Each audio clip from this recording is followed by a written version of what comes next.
Hello everyone, आप सभी को बहुत बहुत हार्दिक स्वागत करता हूं आपके चहेते यूट्यूब चैनल क्लास मॉनिटर में। आज मैं फिर लेके आया हूं रेलवे ग्रुप डी परीक्षा 2025 का सेट प्रैक्टिस प्लेटफॉर्म बुक की, वो भी ज़बरदस्त एक्सप्लेनेशन के साथ। हम लोग सेट प्रैक्टिस नंबर तीसरा लेक्चर आज मैं लेके आया हूं। वॉल्यूम 1 की किताब है, उसी का जो है एक्सप्लेनेशन के साथ।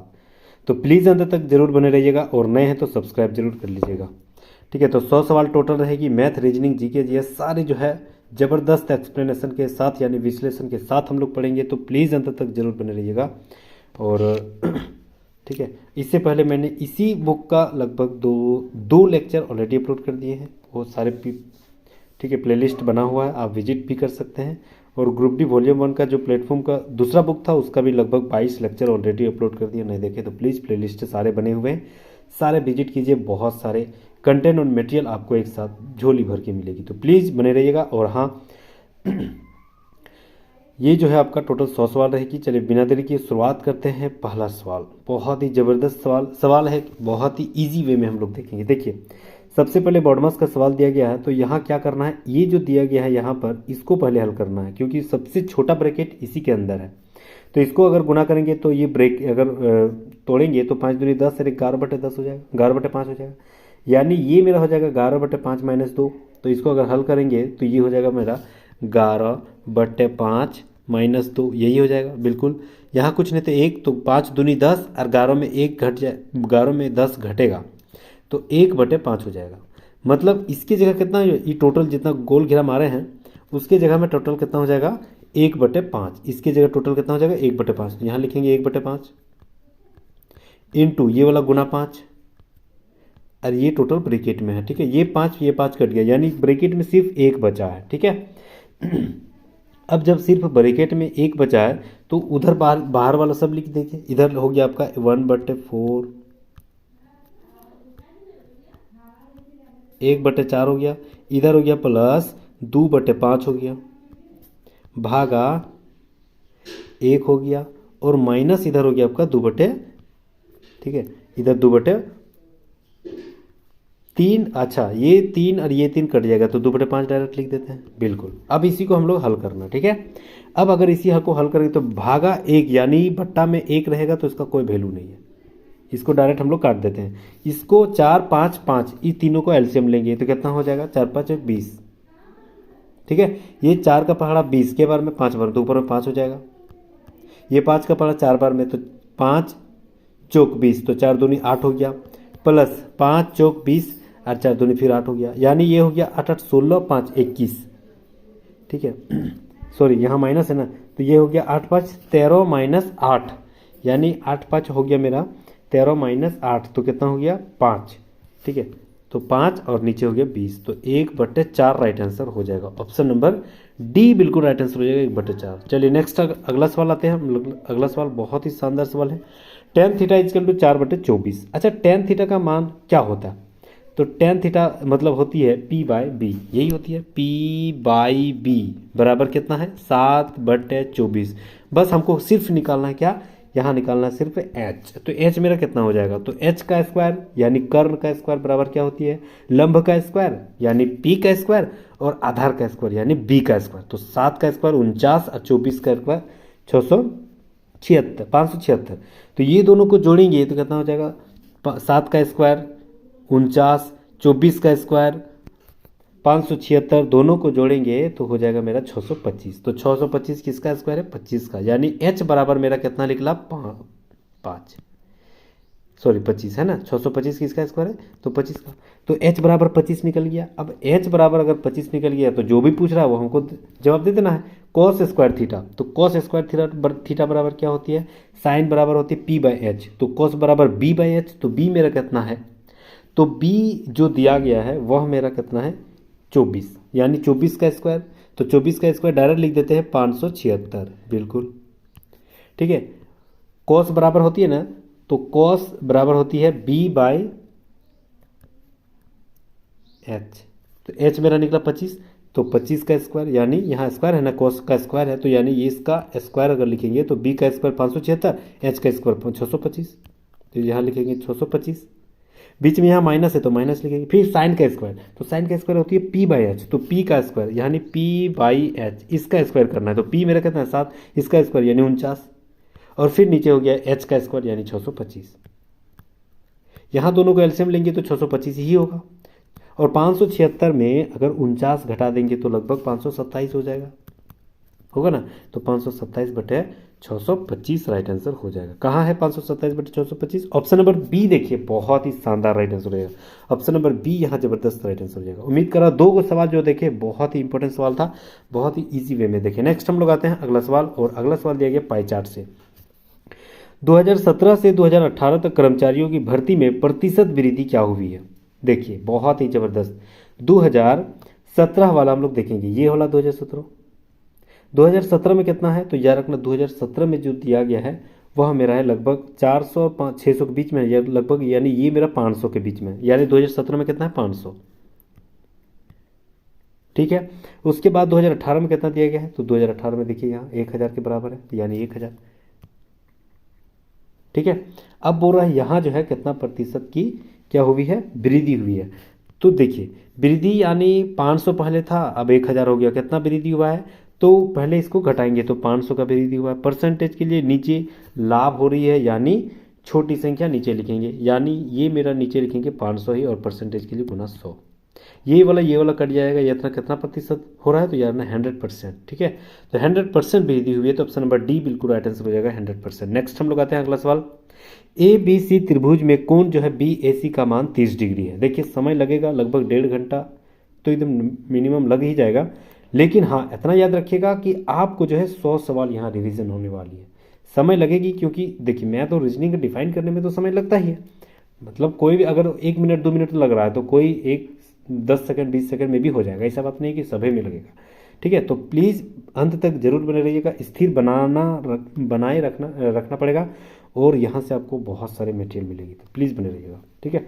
चलिए त्रिभुज ए बी सी बनाते हैं, तो त्रिभुज अगर ए बी सी बना लेते हैं, इसका नाम दे देते हैं ए, इसका नाम दे देते हैं बी, इसका नाम सी, ठीक है। यहाँ तक समझ गए। अब बोल रहा है बी ए सी का मान 30 डिग्री, यानी ये अगर 30 डिग्री है, और बी सी ए यानी ये अगर 60 डिग्री, ये अगर 30 डिग्री, ठीक है। तो बोल रहा है कि हाँ, अब बोल रहा है ए सी बराबर 13, यानी ये टोटल लंबाई कितना है, टोटल का लंबाई 13 है, ठीक है। अब बोल रहा है ए बी बराबर 12, ये कितना हो गया 12 हो गया, तो डेफिनेटली ये भी तो निकल जाएगा। तो ये अगर निकल जाएगा तो इस आधार पे कैसे हम लोग निकालेंगे, तो उसका जो है आधार जो है एक कोण 90 डिग्री होना चाहिए। तो डेफिनेटली अगर एक यहाँ 30 डिग्री है, यहाँ 60 डिग्री है, यानी 90 डिग्री हो गया, तो तीनों का कोणों का योग कितना होता है 180, तो डेफिनेटली यहाँ पर कितना होगा 90 ही होगा, यानी जैसे ही 90 हो गया ये मेरा पाइथागोरस प्रमेय से निकल सकता है। तो ये क्या होती है पाइथागोरस प्रमेय बराबर, ये अगर b मान लेते हैं तो b का स्क्वायर बराबर p का स्क्वायर, ये वाला ए बी बी का स्क्वायर बराबर क्या होती है h का स्क्वायर माइनस b का, तो h का स्क्वायर क्या हो जाएगा 13 का स्क्वायर यानी 169, 13 का स्क्वायर यानी 169, माइनस फिर p का स्क्वायर यानी 12 का स्क्वायर यानी 144, तो 144 माइनस करेंगे, ये अंडर रूट में रहेगा, तो ये हो जाएगा आपका 144, अंडर रूट हटेगा तो यानी 12, यानी ये मेरा कितना निकला, नहीं 25 हो जाएगा, इसको घटाएंगे तो सॉरी 25 हो जाएगा ना, तो 5 हो जाएगा, 144 ही लिख दिया, तो ये मेरा हो जाएगा 5, मतलब बी सी बराबर हो गया 5। अब सवाल क्या कर रहा है, अच्छा बी सी ही पूछ रहा है, तो 5 तो बहुत ही easy way, option number B right answer हो जाएगा। नेक्स्ट आते हैं 28 सेंटीमीटर व्यास वाले गोले का पृष्ठ क्षेत्रफल, देखिए गोले का पृष्ठ क्षेत्रफल क्या होती है, तो 4 पाई आर स्क्वायर, ठीक है। 4 लिखेंगे, पाई का मान 22/7 लिखेंगे, आर का मान यहाँ दिया गया है 14, क्योंकि व्यास का मान 28 तो 8 का मान 14, आर का मान 14 हो जाएगा आधा, तो 14 और स्क्वायर में है यानी 14 गुना 14, 7 दूनी 14, 14 दूनी 28, और इधर हो गया आपका 88, 22 चौक 88 और इधर 14 दूनी 28, तो 88 जो 28 अगर गुना करेंगे तो लगभग आएगा 2464 राइट आंसर हो जाएगा, 2464 सेंटीमीटर स्क्वायर, ठीक है। तो ऑप्शन नंबर ए बिल्कुल राइट आंसर हो जाएगा। अगला सवाल, सूर्य का चमकता हुआ सतह क्या कहा जाता है, बहुत शानदार सवाल। तो यार ना सूर्य के जो सतह चमकते हैं उसे फोटोस्फीयर कहा जाता है, ठीक है। फोटोस्फीयर, देखिए सूर्य ऐसे ही है, तो सूर्य ग्रहण के समय कौन सा सतह हमें दिखाई देता है, ये सवाल बनता है। तो याद रखना कौन सा कौन सा सतह दिखाई देता है, याद रखना है कोरोना। कोरोना हमें दिखाई देता है। कोरोना किसको बोलते हैं, आउटर जो प्लेस है सन का, उसी को बोलते हैं कोरोना। यहाँ लगभग 6000 डिग्री सेल्सियस जो है आपका टेम्परेचर रहता है, ठीक है। और सूर्य किस सिद्धांत पर काम करती है, तो हमेशा ये सवाल बनता है फिजिक्स का, याद रखना है नाभिकीय संलयन। ये हमेशा याद रखना नाभिकीय संलयन पर आधारित है, ठीक है। याद रखना है नाभिकीय संलयन पर आधारित है कौन, सनलाइट, ठीक है। हमेशा याद रखना है नाभिकीय संलयन पर आधारित है, ठीक है। तो हमेशा ये चीज याद रखना। तो ऑप्शन नंबर बी बिल्कुल राइट आंसर हो जाएगा, फोटोस्फीयर पर संबंधित है। नेक्स्ट आते हैं, जलियांवाला बाग नरसंहार किस वायसराय के कार्यकाल में हुआ था। बहुत शानदार सवाल, देखिए बहुत ही इजी सवाल है। तो जलियांवाला बाग हत्याकांड कब हुई थी, तो याद रखना 13 अप्रैल 1919 को हुआ था, ठीक है। जनरल डायर के जो निर्देश में जो है निहत्था गोली चला दी गई थी। ये जो है जो काल हुआ था 13 अप्रैल 1919 को। कहाँ हुई थी, तो याद रखना पंजाब अमृतसर में।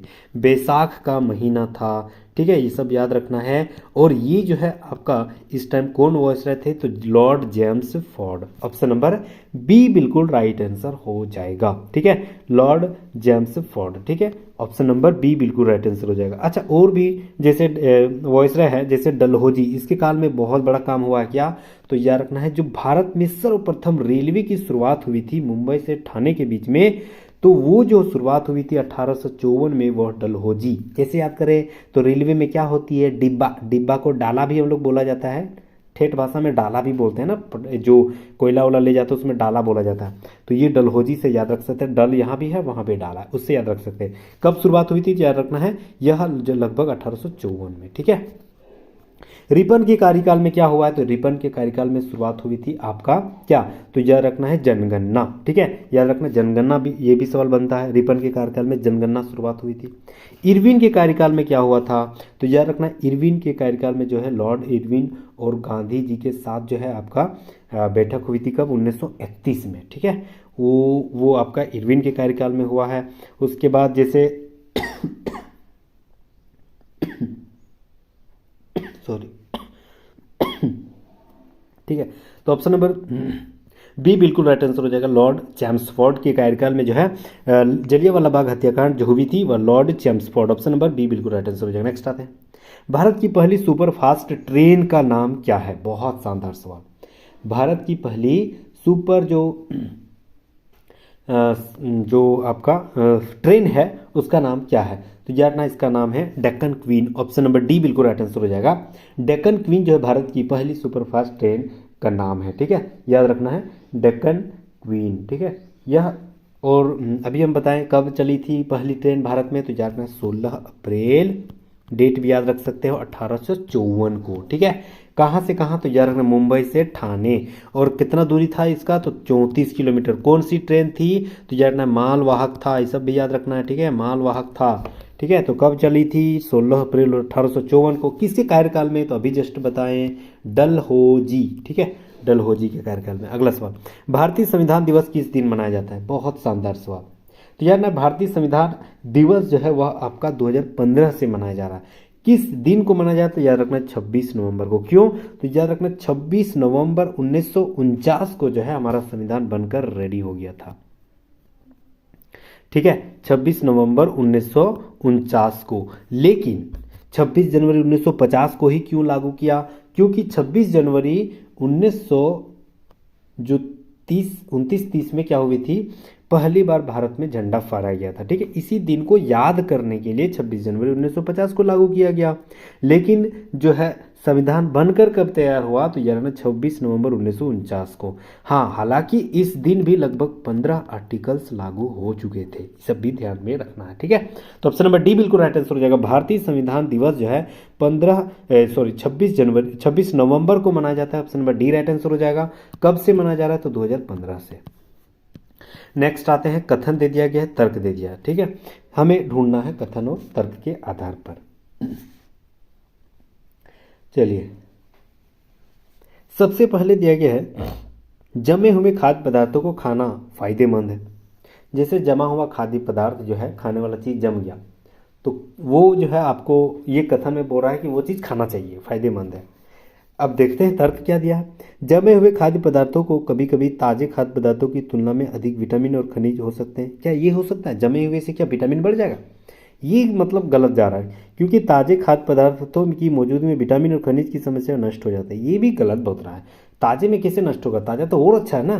तो ये हमको पहला लग रहा है गलत। दूसरा, जमे हुए खाद्य पदार्थों में मौजूद सोडियम रक्तचाप के स्तर को बढ़ने का कारण हो सकता है। हाँ, ये सही है। जो जमा हुआ चीज़ है ना, वो आपका ब्लड प्रेशर को बढ़ाने में मतलब कारगर हो सकती है, हो सकता है। तो दूसरा सही है, यानी दो सही है, पहला गलत है। Option number C right answer हो जाएगा। दो जो है आपका दो का समर्थन नहीं करता है, एक का समर्थन कर रहा है। ये तो उल्टा बता रहा है जी।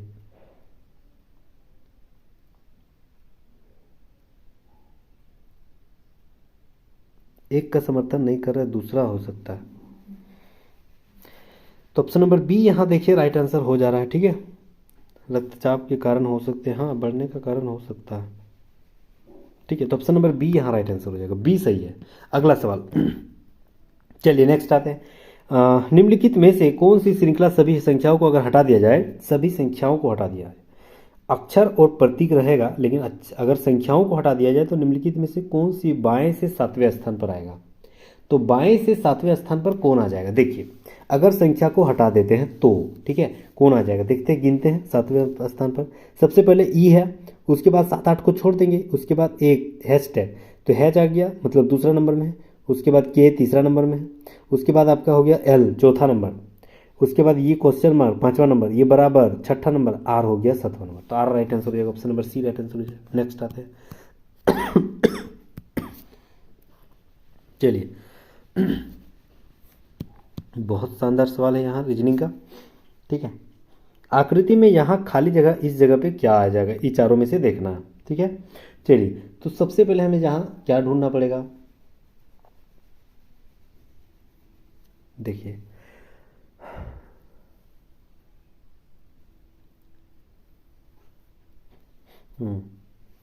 यहाँ पर एक चीज़ हम नोटिस कर रहे हैं, क्या?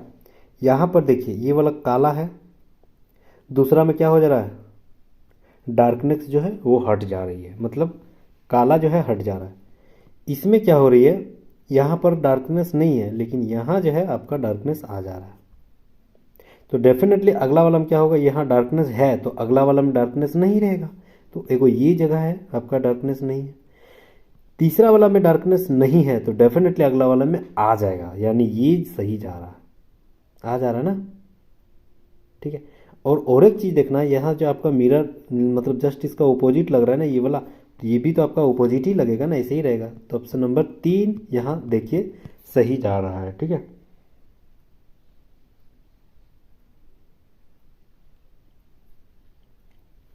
मतलब 3 जो हमको सही लग रहा है।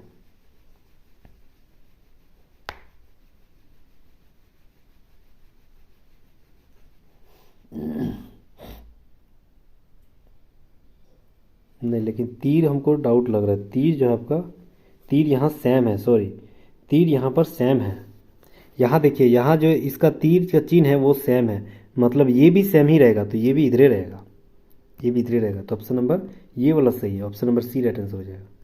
ठीक है, चलिए अगला सवाल आते हैं। अक्षर समूहों की संबंधित युग्मों के लिए अनुपस्थित पद का ज्ञात करना है। सबसे पहले यहाँ दिया BEAK को EIFQ बोला गया, तो सेल को क्या बोलेंगे? ये भी सवाल शानदार किया है। सबसे पहले बी के बाद क्या है? ABCDE यानी 3 जुड़ा, EFGHI यानी 4 जुड़ा, ABCDEF यानी 5 जुड़ा, KLMNOPQ 6 जुड़ा, मतलब 3 4 5 6 सब में जुड़ रहा है। ठीक है, अगला वाला में जोड़ देंगे, STUV 3 जोड़े, ए है अगर तो उसमें 4 जोड़ेंगे, तो ABCDE यानी 4 जोड़ेंगे तो BE हो जाएगा। उसके बाद आई में 5 जोड़ेंगे तो आई में N हो जाएगा। उसके बाद L में 6 जोड़ेंगे तो R हो जाएगा, BENR। ऑप्शन नंबर सी बिल्कुल राइट आंसर हो जाएगा। चलिए नेक्स्ट हम लोग आते हैं, बहुत शानदार संबंधित सवाल है। ठीक है। 11 जनवरी 2018 को गुरुवार है, तो 11 जून 2019 को कौन सा दिन होगा? देखिए, एक साल के ही मतलब है, तो एक साल के बाद अगर मान के चलिए 11 जनवरी 2018 दिया गया गुरुवार, 11 जनवरी 2018 को अगर बृहस्पतिवार है तो अगला साल 11 जनवरी 2019 को भी एक दिन बढ़ जाएगा, यानी यहाँ शुक्रवार हो जाएगा। ये हमेशा याद रखना, हर साल एक दिन बढ़ जाएगा, लेकिन हाँ लीप ईयर्स अगर बीच में आ जाएगा तो 2 दिन बढ़ेगा, ये हमेशा याद रखना, ठीक है। अगर 11 जनवरी 2019 को शुक्रवार है तो जनवरी से फिर हम लोग जोड़ लेते हैं, जनवरी से ही हम लोग को कहाँ जाना है? जून तक, ठीक है। तो जून तक जाएंगे तो 11 जनवरी, टोटल जनवरी में कितना दिन होती है? 31 दिन। 11 जनवरी खत्म हो गया, बचा सिर्फ 20 दिन, तो 20 इधर लेते हैं, जनवरी खत्म। फरवरी क्या है? फरवरी आपका लीप ईयर से नहीं, यानी फरवरी 28 दिन, तो 7 चौक 28, 7 हफ्ता भर में काट दिए तो 0 हो गया, फरवरी 0।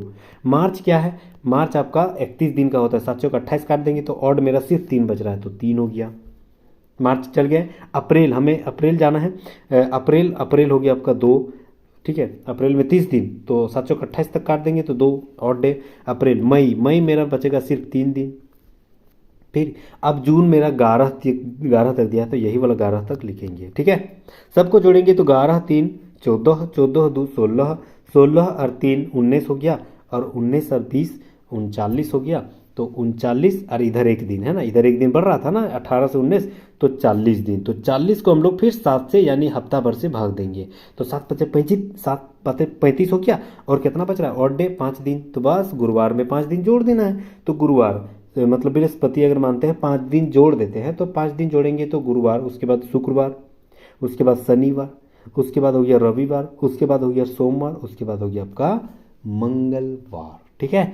तो मंगलवार, ट्यूसडे, ऑप्शन नंबर सी बिल्कुल राइट आंसर हो जाएगा। उम्मीद कर रहा हूं कि बहुत ही शानदार सवाल आपको एकदम समझ में आया होगा। नेक्स्ट आते हैं, कक्षा के 42 छात्रों में नितिन का ऊपर से 23वां स्थान है। नितिन जो है ऊपर से 23वां स्थान पर है, नीचे से उसका क्या रैंक होगा? तो नीचे से उसका रैंक क्या होगा? टोटल में जो है 42 में 23 हम लोग घटा देंगे, ठीक है। तो 42 में अगर हम 23 घटा देंगे तो कितना हो जा रहा है? इसे एक पे चलेगा तो लगभग 19 हो जा रहा है, 9 10 11 12 2 और 1 3, 19 हो जा रहा है। अब अगर 19 हो जा रहा है तो क्या 19 आंसर होगा? नहीं, क्यों? क्योंकि ये जो है ये भी संख्या तो एगो लेना है ना, ये संख्या खुद एगो 2 बार आ गया, तो मतलब एगो खुद लेना है ना, तो एगो हो गया आपका, जोड़ देंगे तो ये मेरा हो जाएगा उधर से 20वां नंबर, ठीक है। तो 20 नंबर यानी ऑप्शन नंबर डी बिल्कुल राइट आंसर हो जाएगा, ऑप्शन नंबर डी बिल्कुल राइट आंसर होगा, 20 नंबर। नेक्स्ट आते हैं, घूर्णन करती एक गोल मेज पर अचानक एक लड़का आकर बैठ जाता है तो निम्नलिखित में से क्या संरक्षित रहती है? तो यानी उसका कोणीय वेग जो है ना वो संरक्षित रहती है, option number C right answer हो जाएगा। इलेक्ट्रॉनों की कक्षा में बांधे रखने वाले बल को क्या कहा जाता है? तो याद रखना, इलेक्ट्रॉनों की कक्षा को जो बांधे रखता है उस बल को क्या कहा जाता है? तो याद रखना, उसे कहते हैं स्थिर विद्युत बल, ऑप्शन नंबर 1 राइट आंसर हो जाएगा। सबसे अधिक क्रियाशील निष्क्रिय गैस कौन सा है? तो याद रखना, सबसे अधिक क्रियाशील निष्क्रिय गैस जो है वह नियोन है, ऑप्शन नंबर 1 बिल्कुल राइट आंसर हो जाएगा, नियोन, ठीक है। नियोन जो है आपका अक्रिय गैस है और सबसे ज़्यादा निष्क्रिय है, मतलब क्रिया ही नहीं करता है, मतलब क्रियाशील निष्क्रिय, ताकि सबसे ऊपर में है, यही है ना। हीलियम के बाद हीलियम, नियोन, जेनॉन, रेडॉन सारे अक्रिय गैस, इनर्ट गैस, ठीक है, 18वें समूह में पाए जाते हैं। नेक्स्ट आते हैं, फेफड़ों में हृदय में रुधिर लाने वाले वाहिनियां जो है होती है। फेफड़ों से हृदय में जो वाहिनिकाएं जो लाती है उस वाहिनी के उस नस का नाम क्या है? यही सवाल कर रहा है, उसका नाम है फुसफुस शिरा, ऑप्शन नंबर 1 बिल्कुल राइट आंसर हो जाएगा, फुसफुस शिरा उसका नाम है, ठीक है। तो ऑप्शन नंबर 1 बिल्कुल राइट आंसर हो जाएगा, ठीक है। अच्छा, हमको लग रहा है कि 18 सवाल गलत है, हाँ लग तो रहा है। सबसे अधिक क्रियाशील निष्क्रिय गैस तो है जेनॉन है, बहुत बहुत सॉरी, एक्सट्रीमली सॉरी, ठीक है, जेनॉन है, ऑप्शन नंबर बी बिल्कुल यहाँ पर राइट आंसर हो जाएगा, जेनॉन, ठीक है। याद रखना, जेनॉन सबसे ज़्यादा अभी क्रियाशील है, ठीक है। जेनॉन यौगिक का भी एक गुण बनाता है, ठीक है। बहुत सारे निष्क्रिय गैस है, 18वें समूह में पाए जाते हैं, कौन कौन से हैं? तो जानना, helium, neon, argon, krypton, radon, xenon, ये सारे हैं, ठीक है। और सभी अक्रिय गैस जो है ना एक परमाणुकता देता है। और एक सवाल, हाँ याद रखना, रेडॉन जो है ना आपका, रेडॉन आपका एक ऐसा गैस है जो रेडियो सक्रिय गैस है, याद रखना। एकमात्र निष्क्रिय गैस कौन सा है, तो याद रखना जो रेडॉन, जो मतलब आपका क्या बोलते हैं, हाँ रेडियो सक्रिय। तो एकमात्र निष्क्रिय गैस जो है रेडियो सक्रिय वह रेडॉन है। ये वाला बहुत ही जहन में एकदम दिमाग में बैठा लेना, रेडॉन एकमात्र निष्क्रिय गैस जो कि एक आपका रेडियो सक्रिय तत्व है, ठीक है। तो यहाँ निष्क्रिय गैस जो सबसे ज़्यादा क्रियाशील है वह जेनॉन है। अगला सवाल आते हैं, अच्छा फेफड़ों में रुधिर जो बनाने वाली वाहिनी क्या, फुफ्फुस शिरा, ये सवाल भी हो गया। अगला सवाल, निम्नलिखित में से कौन सा एक फल है, बहुत शानदार सवाल। तो कौन सा एक जो है आपका फल बता रहा है, तो याद रखना फल आपका भिंडी है, भिंडी एक फल है, ठीक है। हम लोग सोच रहे भिंडी सब्जी है, फल है। अगला सवाल 21, बहुत शानदार सवाल है। यहाँ पर बोल रहा है कि अगर शांत जल में एक व्यक्ति की चाल धारा की चाल से 4 किलोमीटर प्रति घंटा अधिक है, यदि वह व्यक्ति धारा के अनुकूल दिशा में 45 किलोमीटर और धारा के प्रतिकूल दिशा में 35 किलोमीटर की दूरी पर तय करे तो 10 घंटे में तय करता है, तो शांत जल में नाव की चाल ज्ञात करना है, ठीक है। शानदार सवाल बताया, चलिए बनाते हैं। अच्छा मान लेते हैं शांत जल के नाव की चाल x मान लेते हैं, शांत जल में नाव की चाल x मान लेते हैं, तो धारा की चाल क्या हो जाएगा, इसका जस्ट 4 कम हो जाएगा क्योंकि विपरीत दिशा में 4 किलोमीटर अधिक लग रहा है ना, तो x-4 हो जाएगा।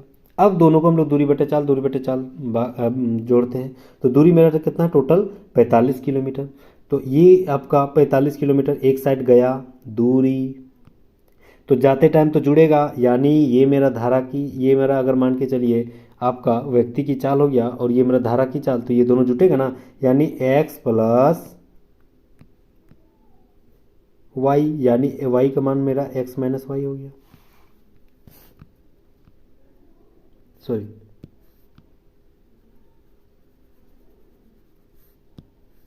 4 हो गया, ठीक है। ये दूरी बटे चाल प्लस फिर दूसरा वाला जब उधर से रिटर्न आ रहा है तो वो धारा के प्रतिकूल, यानी फिर दूरी बटे चाल, यानी अब क्या होगा a माइनस बी हो जाएगा, x माइनस बी, यानी ये वाला ये इससे घट जाएगा, x माइनस 4। दूरी बटे चाल इसका लोग क्या होती है समय, टोटल कितना समय है 10 घंटा, यानी बराबर कितना हो गया 10, ठीक है। इसको अगर हल करेंगे तो ये मेरा हो जाएगा 45 बटे ये हो जाएगा x इसके साथ गुना हो जाएगा, तो 2x माइनस 4 हो जाएगा, डायरेक्ट लिखते हैं 2x माइनस 4। इधर हो गया x प्लस एक्स, इधर माइनस एक्स, यानी ये वाला कट जाएगा, ये वाला कट जाएगा, तो टोटल सिर्फ 4 बचेगा। तो ये हो गया आपका प्लस 35 बटे 4 इजिकल टू टोटल 10 था ना। चलिए अब ऑप्शन के आधार पे यहाँ x का मान बैठाते हैं जिसे 10 आना चाहिए, ऑप्शन बैठाते हैं। ऑप्शन जो है आपका ज़्यादातर हमेशा देखना कटेबल होना चाहिए, तो कटेबल लेने के लिए हमेशा लास्ट में अगर 0 है तो पहले सबसे पहले उसी को देखो। ऑप्शन में डी में देखिए 20 है, कटेबल लगभग हो जाएगा, ठीक है, क्योंकि ऊपर में 5 से सब कटेबल है तो लगभग कट सकता है, ठीक है। तो 20 ले लेते हैं। अगर मान के चलिए x की जगह 20 बैठाएंगे तो 20 दूनी 40 माइनस 4 यानी 36, तो 45 बटे 36 हो गया, इधर हो गया 45 बटे 36 प्लस ये हो गया 35 बटे 4। इसको अगर एलसीएम लेंगे तो 36 और 4 का एलसीएम कितना हो जाएगा 36 ही हो जाएगा, 36 लिखते हैं। 36 और 36 एक बार में, तो यानी ऊपर में 45 और प्लस इधर 4 का पहाड़ा 36 9 बार में, तो यानी ये मेरा 9 बार में अगर लिखेंगे तो कितना हो जाएगा, तो लगभग हो जाएगा आपका 315 हो जाएगा, हाँ। तो 315 और 45 को जोड़ देंगे तो ये लगभग कितना हो जाएगा, लगभग 360 हो जाएगा। अब देखिए इसको और इसको काट देंगे तो 10 आ रहा है ना, वही से सवाल कर रहा था 10 आना चाहिए, तो क्या 20 में आ जा रहा है, बिल्कुल x बराबर डी राइट आंसर हो जाएगा 20। नेक्स्ट हम लोग आते हैं अगला सवाल, x बराबर sign A plus cos A, Y बराबर सेक ए प्लस कॉसेक ए, दोनों होने पर निम्नलिखित में से कौन सा विकल्प सत्य बता रहा है। देखिए ये सवाल थोड़ा बड़ा है, ठीक है, देखते हैं, बहुत ही कोई दिक्कत नहीं। चलिए तो x बराबर क्या है sine A plus cos A, अगर दोनों तरफ एक्स स्क्वायर कर देंगे, देखिए सवाल बड़ा है यानी कुछ कुछ मिट जाएगा बनाने के बाद, इसीलिए अगर आप उतार रहे हैं तो उतारते चलिएगा, ठीक है। तो चलिए बनाते हैं। सबसे पहले यहाँ दिया है x का स्क्वायर कर देते हैं, एक्स स्क्वायर बराबर क्या हो जाएगा, इसको स्क्वायर करेंगे यानी a प्लस बी का होल स्क्वायर, तो sine square plus cos square ए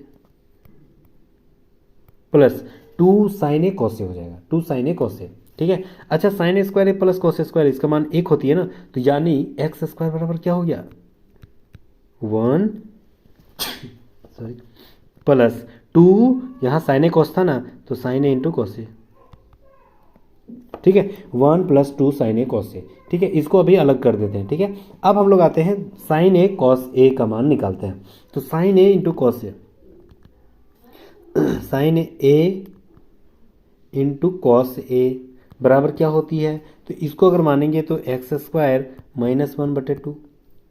अब y का मान यहाँ दिया गया है कितना हो जाएगा, तो y का मान हो जाएगा साइन ए कॉस स्क्वायर, अगर इसको इधर रखते हैं तो ये स्क्वायर इधर हो गया माइनस, ये एक इधर आ गया तो माइनस में, और 2 गुना में तो भागा में आ जाएगा, यानी इसका मान इतना हो गया, ठीक है। इसको हम लोग हटा देते हैं, खाली ए को लिख लेते हैं कि sine A into cos A is equal to होती है sine A into cos A is equal to क्या होती है, उधर सबको ले गए तो क्या हो गया एक्स स्क्वायर -1/2, 2 गुना में था ना तो भागम चल जाएगा बिल्कुल। अब ये इसको अभी अलग रख देते हैं। अब y में आते हैं, y में तो y में क्या है sec a plus cos sec a। अच्छा sec a का मान क्या होता है 1/cos a, बिल्कुल cos a का मान a का मान क्या होती है 1 + sin a, यानी y बराबर मेरा क्या हो जाएगा sec a का मान होती है 1/cos a plus cos a का मान क्या होती है 1/sin a। बस दोनों को हम लोग जोड़ देंगे, दोनों को अगर हम जोड़ेंगे तो क्या हो जाएगा sign A into sine A plus cos A बटे नीचे हो जाएगा साइन ए इंटू कॉस ए। बिल्कुल यहाँ तक समझ गए, ठीक है। अब मतलब देखिए ये अगर मान के चलिए इसका मान y का मान बराबर इसका मान इस साइन ए इंटू कॉस ए का मान अगर इतना है तो इसकी जगह हम लिख सकते हैं ना एक्स स्क्वायर -1/2 लिख सकते हैं बिल्कुल। और ये जो है आपका दे दिया गया है तो y की जगह हम लोग टोटल कितना लिख सकते हैं, तो 2x ये जो दिया गया है x²-1, यही ये 2 को डायरेक्ट ऊपर ले गए तो ये हो गया मेरा 2x/(x²-1), ठीक है। यानी ये अगर y का मान अगर ये हो गया तो ये हो गया आपका x²। अब इसको भी मिटा देते हैं, छोड़िए नहीं मिटाते, यहाँ बनाते हैं। अब क्या हो जाएगा x² y minus y is equal to 2x, सबको एक साइड ले गए इजिकल टू 2x हो गया, यानी ये तो y हुआ, x² में क्या होगा तो 2x प्लस y की जगह y, ठीक है is equal to x² into y हो जाएगा, ठीक है। चलिए तो ये आपका राइट आंसर हो जाएगा ऑप्शन नंबर सी। देखिए option number C right answer हो जाएगा। नेक्स्ट हम लोग आते हैं अगला सवाल।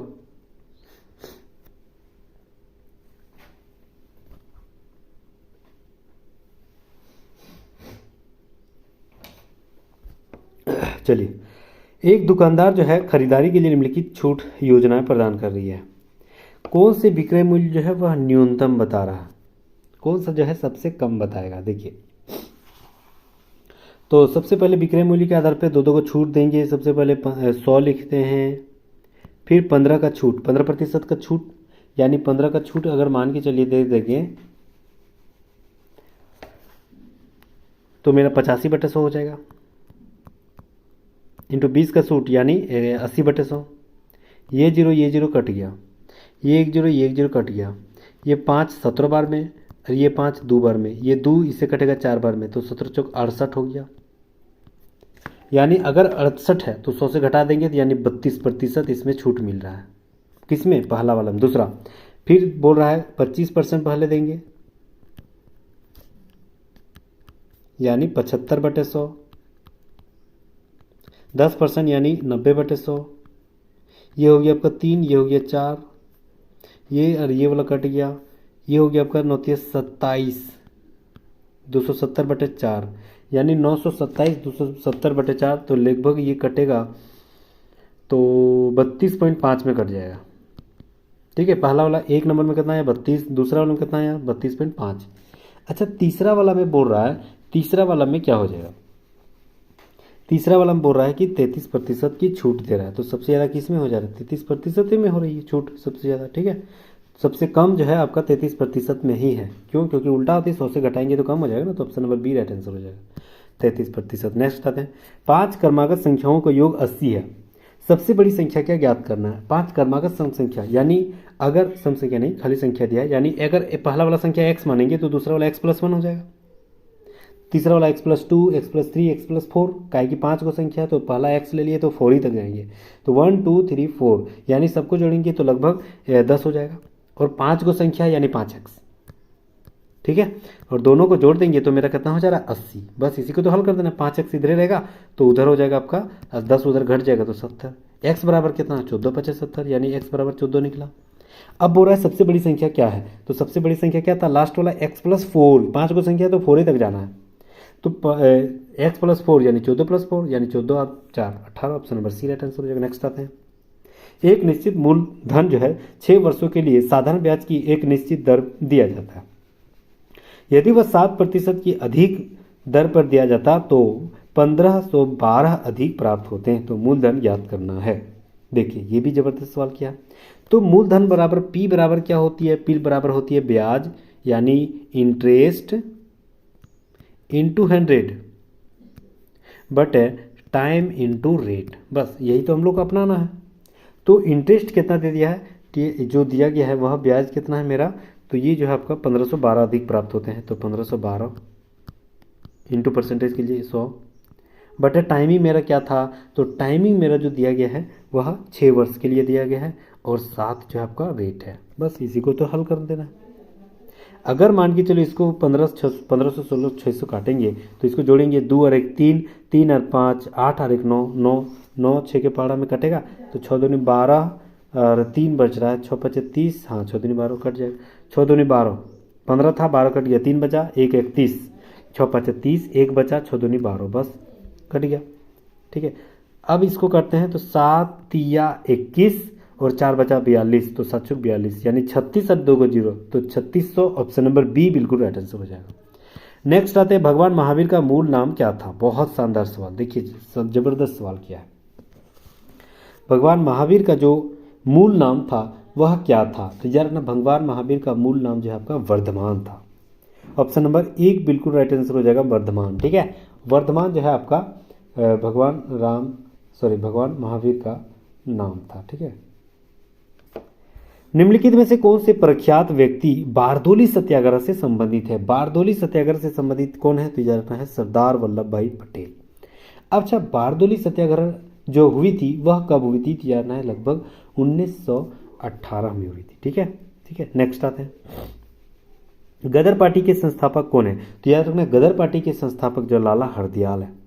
कब इसकी स्थापना हुई थी, तो याद रखना 1 नवंबर, ये सब याद रखना है 1 नवंबर 1913, ठीक है 1 नवंबर 1913 को हुई थी। अच्छा गदर पार्टी क्या है, गदर पार्टी जो है ना आपका जो है आपका क्या है, तो याद रखना एक पत्रिका है, ठीक है। कहाँ स्थापित हुई थी 1 नवंबर 2013 को, तो याद रखना सैन फ्रांसिस्को में, ठीक है विदेश में, तो ऑप्शन नंबर बी बिल्कुल राइट आंसर हो जाएगा। गदर पार्टी के सह संस्थापक लाला हरदयाल जी थे। नेक्स्ट आते हैं, सरदार सरोवर बांध किस नदी पर बना हुआ है, तो याद रखना सरदार सरोवर बांध जो है आपका नर्मदा नदी पर बना हुआ है, ऑप्शन नंबर 1 बिल्कुल राइट आंसर हो जाएगा।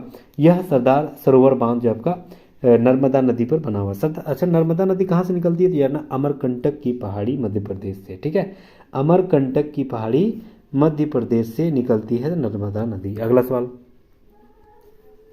चलिए रीजनिंग का सवाल, ई उसके बाद एम फिर यू फिर सी, देखते हैं ई में कितना आता है 5 नंबर में आता है, एम कितना नंबर में आता है 13 नंबर में आता है, कितना का अंतर है 8 का, यानी ई से आम 8, ई से एम जो है 8 जुड़ रहा है, फिर एम से यू चल गया यानी यू कितना नंबर में आता है 21 नंबर में, और इधर 13, तो फिर इधर में 8 जुड़ रहा है, तो अगला वाला भी 8 जुड़ रहा है, फिर सी में हम लोग 8 जोड़ देंगे, तो सी में 8 जोड़ देंगे तो सी 3 और 8 11 मतलब के, ठीक है पहला वाला संख्या के हो गया। दूसरा 12 है फिर 16 है फिर 20 है फिर 24 है, यानी चचर का अंतर है तो 24 और इधर 28 हो जाएगा, तो के और 28 कहीं है, बिल्कुल option number B right answer होगा। बस इतना ही हम लोग को देखना है, बाकी नहीं देखना है, मिल रहा है तो डायरेक्ट एकदम टच कर देना, option number B right answer हो जाएगा। नेक्स्ट आते हैं, ज़्यादातर वकील वक्तव्य दिया है कि ज़्यादातर वकील जो है ना वह महिलाएं होती है, अब बोल रहे कुछ महिलाएं माएँ भी है, यही सवाल किया है कि ज़्यादातर वकील जितना भी है ना वह ज़्यादातर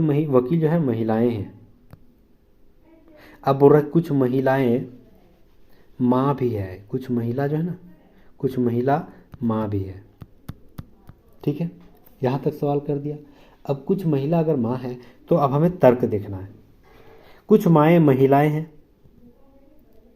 सवाल देखिए, कुछ माएँ महिलाएं हैं तो कुछ माएँ महिलाएं हैं, बिल्कुल सही है, कुछ तो जरूर जुड़ा।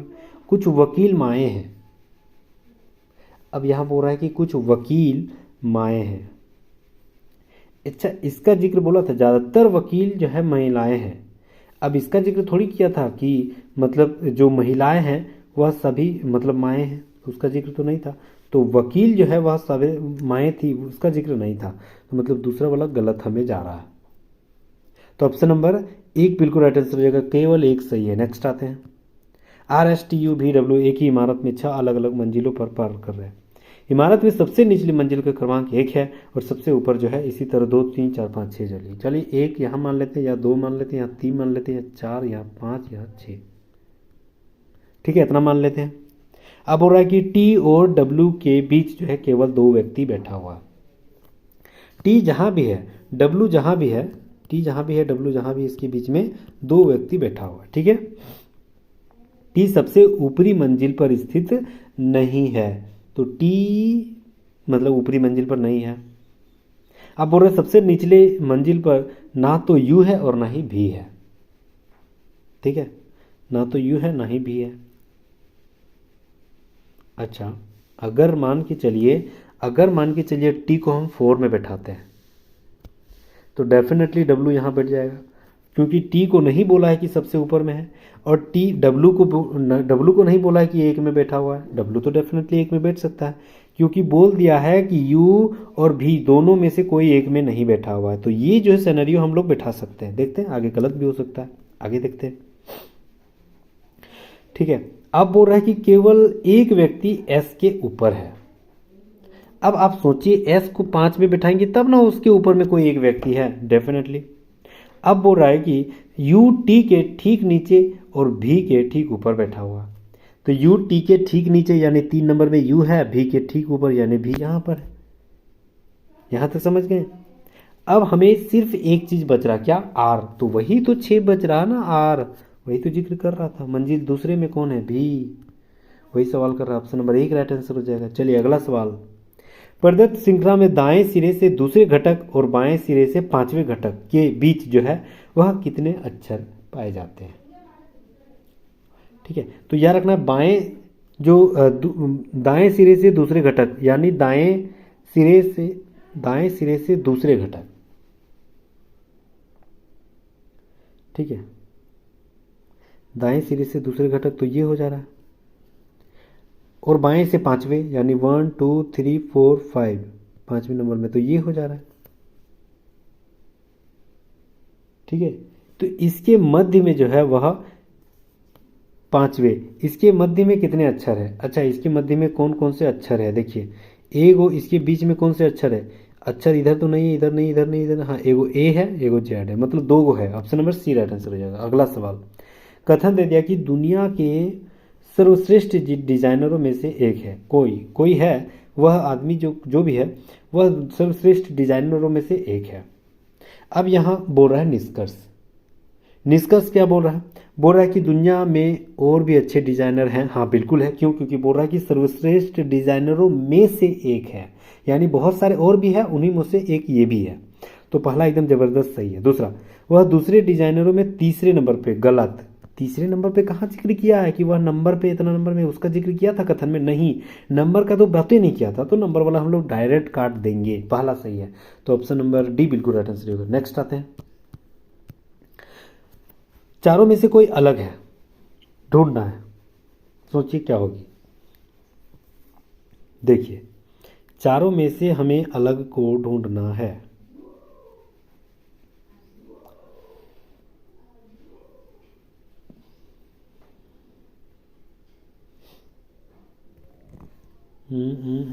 सबसे अलग जो दिख रहा है वो कौन हो जाएगा? हाँ हाँ हाँ, सबसे अलग दिख रहा है कौन? ये वाला। देखिए, सबसे अलग दिख रहा है, क्यों? क्योंकि इसके पीछे ये वाला जो है ना, ये वाला देखिए, तो इस सब में है ना, यहाँ त्रिभुज में है कहीं नहीं, तो ए जो है वह सबसे अलग है। Option number B right answer है, केवल एक। नेक्स्ट आते हैं, निम्नलिखित किस समूह में पौधों के निषेचन के लिए जल आवश्यक है? जल निषेचन की क्रिया जो होती है वह जल आवश्यक कौन करता है? तो यानी bryophyte. Option number B right answer हो जाएगा। अगला सवाल, निम्नलिखित में से कौन सा तिरिक डॉबेराइनर का तिरिक नहीं है? कौन सा तिरिक जो है डॉबेराइनर का तिरिक नहीं है? तो लिथियम, सोडियम, पोटेशियम ये बिल्कुल है, ठीक है, ये भी है। और देखा जाए तो सोडियम, पोटेशियम ये वाला नहीं लग रहा हमको, ठीक है। तो ये जो है ना ये नहीं लग रहा है। ऑप्शन नंबर 3 आपका सही है, option number A right answer हो जाएगा, ठीक है। केवल 3 नहीं है। नेक्स्ट आते हैं, क्लोरीन, ब्रोमीन, आयोडीन ये भी था। नेक्स्ट आते हैं, सार्वत्रिक सूचक के प्रशिक्षण करने पर 5 विलियन ABCDE में पीएच का मान इतना दे दिया गया। अब विलियनों की आयन सांद्रता, हाइड्रोजन आयन सांद्रता के बढ़ते क्रम में पीएच का मान क्या हो जाएगा? अच्छा, हाइड्रोजन आयन की सांद्रता जो है वह बढ़ते क्रम में आधार पे हमें देखना है, ठीक है। तो हाइड्रोजन आयन की सांद्रता जो है वह अम्लों में होती है, ठीक है। हाँ, हाइड्रोजन आयन की सांद्रता अम्लों में होती है और हाइड्रोक्साइड आयन की सांद्रता जो है क्षारकों में होती है। यानी हमको धीरे धीरे बढ़ना है, यानी हम लोग धीरे धीरे पहले सबसे कम में है जो उसी को लिखना है, उसके बाद जो रहेगा अम्लीय, जो सबसे ज़्यादा रहेगा वो लास्ट में रहेगा। क्यों? क्योंकि वही बोल रहा है कि हाइड्रोजन आयन होनी चाहिए, तो अम्लों में सबसे ज़्यादा होगी तो वही लास्ट में होगी। तो सबसे लास्ट में कौन है? एक रहेगा। एक में कौन है? बी। तो बी सबसे पहले तो ये कट गया, ठीक है। उसके बाद कौन है? 4, यानी 1 रहेगा, यानी बी के बाद, बी के पहले कौन है? ए, ठीक है। उसके बाद कौन है उससे बड़ा? उसके बड़ा है 7, यानी 7 नंबर में कौन है? डी, यानी डी आ जाएगा। ये भी कट जाएगा, ये भी कट जाएगा, option number B right answer हो जाएगा। नेक्स्ट हम लोग आते हैं अगला सवाल, संसाधनों की संधारणीयता निम्नलिखित में से प्रयास के उपयोगी होंगे? कौन से प्रयास के उपयोगी होंगे? संसाधनों को अगर संधारणीयता करना है तो कौन सी जो आपका प्रयास जो है उपयोगी होंगे, मायने रखा जाएगा, ठीक है। सबसे पहले अगर संसाधन को बचाना है तो क्या क्या बोल रहा है? सबसे पहले बोल रहा है कि आवश्यकता ना होने पर लाइट और पंखों को बंद कर देना चाहिए, बिल्कुल सही है, संसाधन हमें एनर्जी बच जाएगा इसमें। दूसरा, सीढ़ी की जगह जो आप लिफ्ट का इस्तेमाल करिए, लिफ्ट का इस्तेमाल करिए। ये जो आपका संसाधन से नहीं है, क्यों? क्योंकि उसमें आप लिफ्ट का इस्तेमाल करिए या नहीं करिए, आपका जो सिर्फ बॉडी पर मतलब प्रभाव पड़ेगा, उसमें संसाधन नहीं बचेगा। क्यों? क्योंकि लिफ्ट हमेशा ऑन रहता है। आप अगर लिफ्ट में नहीं जा रहे हैं तो क्या लिफ्ट बंद रहेगा? लिफ्ट तो चालू रहेगा ना। आप खाली आप सोच रहे हैं, खाली आप ही सोच रहे हैं कि हमको संसाधन को बचाना है, तो ये क्या लिफ्ट बंद रहेगा? नहीं, सीढ़ी जाओ लिफ्ट जाओ, इससे कोई दिक्कत नहीं, वो चालू ही रहेगा। तो ऑप्शन नंबर 2 मतलब हमको ठीक नहीं लग रहा है। दूसरा, जल संरक्षण के लिए टपकने वाले नल को मरम्मत कर देना चाहिए, बिल्कुल ये सही है। क्यों? क्योंकि बहुत सारे मतलब एक आंकड़ा में दिया गया है कि हम लोग बहुत दिन पहले पढ़े थे, एक आंकड़ा में दिया गया था, पेपर में न्यूज़ में पढ़े थे कि अगर मान के चलो कोई नल है और नल में अगर पानी गिर रहा है ना, एक टपक 2-3 सेकंड, 5 सेकंड, 10 सेकंड बाद एक और टपक के गिर रहा है ना, तो बोला गया था लगभग 1 साल में 125 लीटर पानी बर्बाद करता है एक नल से। ये हम पेपर में पढ़ के आपको बता रहे हैं, ठीक है। ये आंकड़ा लगाया गया था ऐसे ही, 1 साल में 125 लीटर, सोचिए, पानी बर्बाद हो रहा है सिर्फ एक टपक, जो 1 मिनट में भी टपक रहा, यानी 30 सेकंड, 10 सेकंड, 15 सेकंड, ऐसे में एक बूंद में टपक गिरता है ना, जैसे नल को सही नहीं लगा है या नल खराब है तो टपकता है, तो उससे लगभग मतलब जो है ना 125 लीटर लगभग अप्रॉक्स इतना पानी बर्बाद हो जाता है। वो टपका वाला पानी हमको कहीं काम आता है? नहीं, वो तो फालतू गिरता है।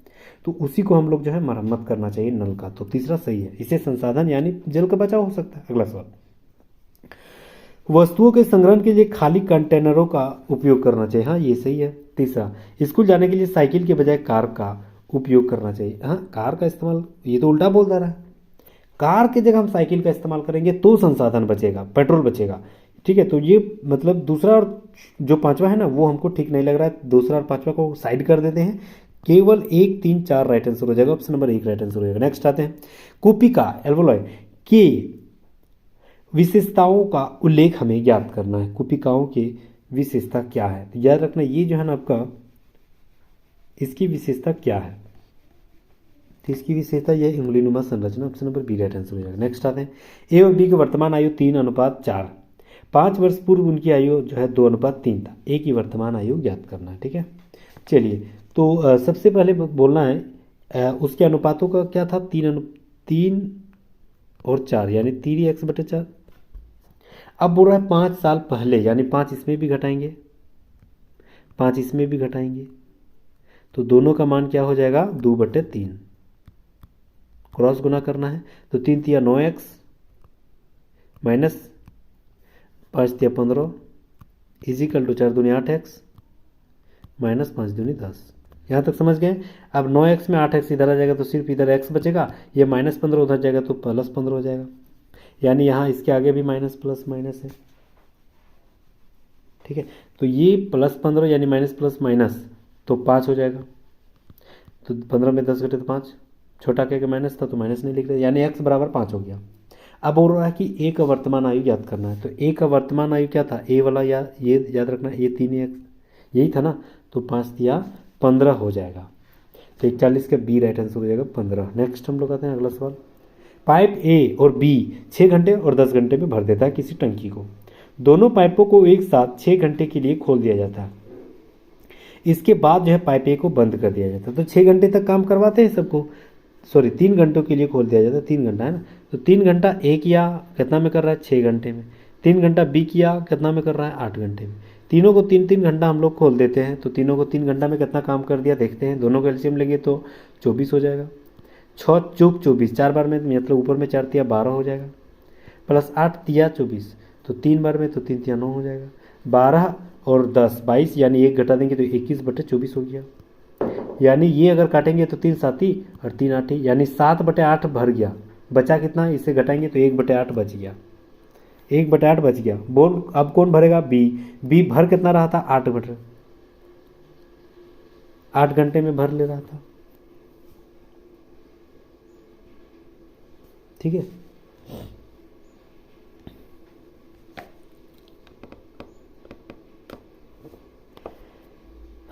तो बोल रहा है कि 8 घंटा में अगर बी भर रहा था, एक टंकी को बी 8 घंटा में भर रहा था, तो 1/8 भर जो खाली है उसको कितना देर में भरेगा, तो 1/8 यहाँ गुना कर देंगे, क्रॉस गुना 8 कर जाएगा 1 घंटा में।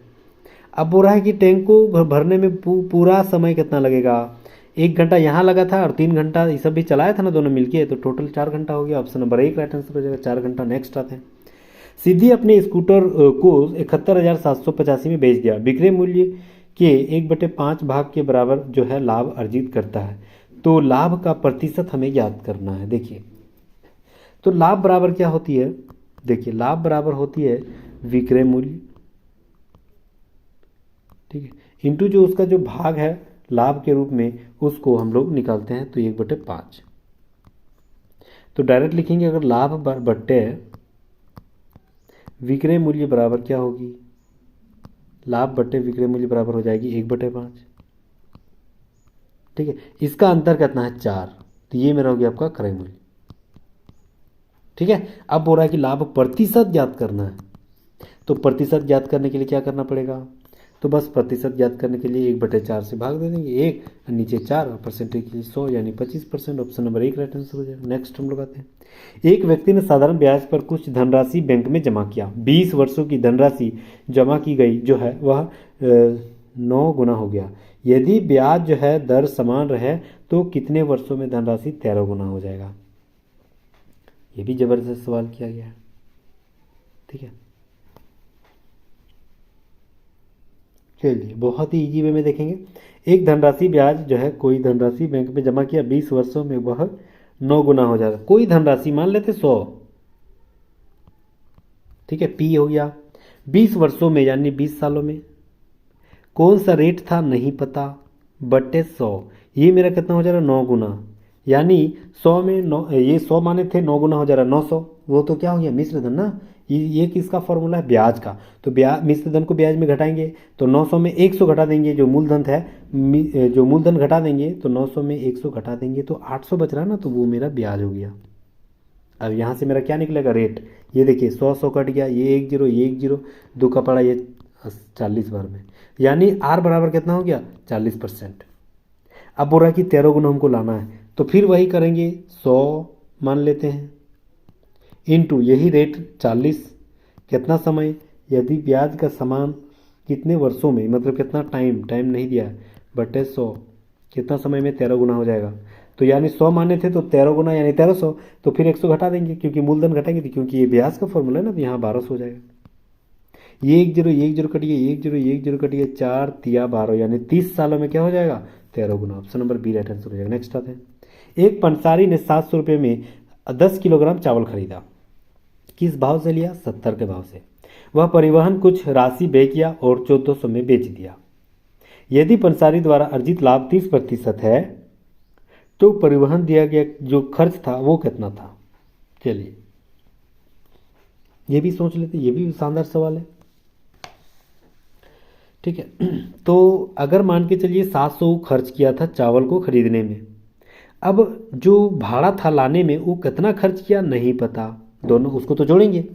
अब इसमें जो है इसका 30% जो है आपका लाभ हो रही है, यानी 130/100। टोटल कितना में बेच रहा है? जब लाभ हो रही है तो 1400 में, तो बराबर हो गया 1400। बस इसी को तो हल करना है। तो ये एक जीरो इधर 10 चल जाएगा तो उधर हो जाएगा 14,000। इसको इससे गुना करेंगे तो 13 सती 91 और 2 को 0 प्लस हो गया 13x इजिकल टू उधर हो गया आपका 14,000। ठीक है, ये 91 उधर जाएगा यानी 14,000 में 91 9,100 घट जाएगा। तो 14,000 में अगर 9,100 घटेगा तो 14,000 यहाँ दिया गया है और 9,100 घट जाएगा। अगर 9,000 बचते हैं तो कितना 5,000 हो जा रहा है ना, 5,000 तो 5,100 फिर कम हो जा रहा है, तो याद रखना है 4,900 हो जाएगा, है ना 4,900। तो 4,900 हो जाएगा यानी 13x बराबर 4,900 वही बचेगा ना।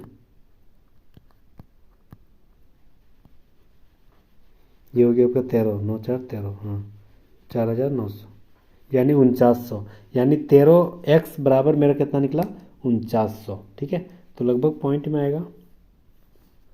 x बराबर होगा 13,000, x बराबर क्या हो जाएगा 4900/13। ठीक है, इसको लगभग काटेंगे तो लगभग 13 तिया 39, 13 सती 91, ठीक है 13 छः 78, हाँ लगभग पॉइंट 13 नम 117 कटेगा और 13 दूनी 26, लगभग इतना आ जाएगा। तो लगभग कितना है, किसके निकटतम है 377 की। Option number D right answer हो जाएगा, 377 के निकट है। नेक्स्ट आते हैं। NBFC-MFI के लिए व्यक्तिगत ऋणों हेतु न्यूनतम और अधिकतम ब्याज की दर जो है बीच अधिकतम अनुमेय अंतर कितना होगा? तो याद रखना इसका जो है 4% से अधिक नहीं होनी चाहिए। नेक्स्ट आते हैं। राष्ट्रीय गीत वंदे मातरम की रचना निम्नलिखित में से किस लेखक ने किया था? ये सवाल बहुत ज़्यादा बार पूछा जाता है, तो याद रखना ये बंकिम चंद्र चटर्जी के द्वारा इसकी रचना की गई थी। हॉकी के मैदान का आयाम जो है वह कितना होना चाहिए, मतलब लंबाई और चौड़ाई कितनी होनी चाहिए? तो याद रखना ये जो है 9.14 इंटू 55 मीटर होती है। तो option number B right answer हो जाएगा। निम्नलिखित में से कौन सा नृत्य मंदिरों पर समर्पित किया जाता है और पहले शादी के रूप में जाना जाता है? तो याद रखना ये भरतनाट्यम। ठीक है, भरतनाट्यम। ऑप्शन नंबर 1 बिल्कुल राइट आंसर हो जाएगा।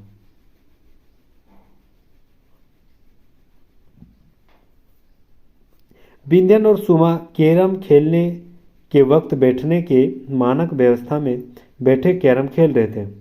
ठीक है, मतलब 4 जन कैरम खेल रहे थे।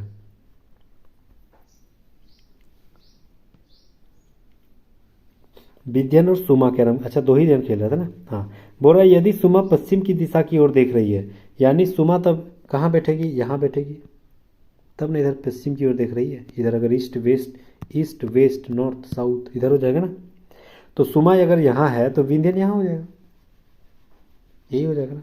अब बोल रहा है कि उसकी प्रतिद्वंदी विंध्यन किस दिशा में दिखेगा, तो जस्ट उसका उल्टा पूर्व की ओर। Option number C right answer हो जाएगा। नेक्स्ट आते हैं। कुछ एल्बम फोटो है, कुछ एल्बम फोटो है, सभी फोटो फ्रेम्स है, सभी फोटो फ्रेम्स है। ठीक है, यहाँ तक समझ गए। अब बोल रहा है कि कुछ एल्बम फ्रेम है, कुछ एल्बम फ्रेम है, हाँ बिल्कुल टच तो किया है, पहला सही है। दूसरा, कोई फोटो एल्बम नहीं है, नहीं का जिक्र नहीं कर सकते, क्यों, तीनों आपस में जुड़ा हुआ है, तो इसको काट देंगे। ठीक है, तो केवल एक सही है, ऑप्शन नंबर बी बिल्कुल राइट आंसर हो जाएगा। नेक्स्ट आते हैं। 7 अप्रैल 2008 को कौन सा दिन था? देखिए बहुत शानदार सवाल। 2008 मान लेते हैं, सालाना चल रहा है, तो 8 को तो नहीं लेंगे क्योंकि अभी अप्रैल तक गया है, तो 7 तक लेंगे। तो 7 में के गो लीप ईयर है? एक ही को ना, सिर्फ 4, 2004 एक ही गो लीप ईयर है, तो एक मेरा कोड बन गया, इधर खत्म। उसके बाद हो गया आपका इधर 2008, इधर खत्म हो गया, साल खत्म। अब अप्रैल तक जाना है, 7 अप्रैल तक। तो जनवरी, सबसे पहले जनवरी 31 दिन, यानी 7 चौक 28 काट देंगे तो 3 बच रहा है जनवरी। फरवरी मेरा कितना आ जाएगा? एक दिन होगा। क्यों? क्योंकि 2008 लीप ईयर्स है, लीप ईयर्स में 29 दिन होता है, तो 7 चौक 28 और एगो 29, तो एगो बच रहा है, तो जनवरी फरवरी। मार्च मेरा कितना हो जाएगा? फिर 3, और अप्रैल मेरा दिया गया है 7 अप्रैल, तो यहाँ 7 डायरेक्ट लिख देते हैं। 7 और 3 10 और 11 और 3 14 और 1 15। 15 को 7 से भाग देंगे हफ्ता भर में, तो 7 दूनी 14, सिर्फ एक बच जा रहा है। तो एक किसका कोड है? शुरुआत किस दिन से होती है सप्ताह की? तो सोमवार से। तो ऑप्शन नंबर डी बिल्कुल राइट आंसर हो जाएगा, सोमवार। नेक्स्ट हम लोग आते हैं 17 के बाद क्या रखे जिससे 18 फिर 15 फिर, अच्छा बढ़ रहा है घट रहा है, बढ़ रहा है घट रहा है, तो मतलब एफ से अगर जब भी बढ़ेगा घटेगा बढ़ेगा घटेगा, तो यार रखना ये अल्टरनेट बोल रहा है। यानी 17 के बाद ये 18 हो गया, फिर 19 हो गया, फिर 20 हो गया, इसके बाद इधर 13 हो गया, 14 हो गया, 15 हो गया, तो 16 हो जाएगा। Option number C right answer हो जाएगा। नेक्स्ट हम लोग आते हैं 4:05 PM पर, मतलब 4:05 PM हो रही है, घड़ी के घंटे और मिनट के बीच जो छोटे कोण का मान हमें याद करना है। ठीक है, यही सवाल किया है।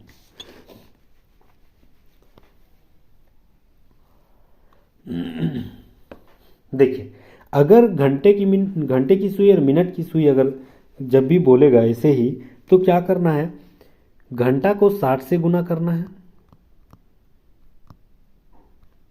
और मिनट को 11 से गुना करना है।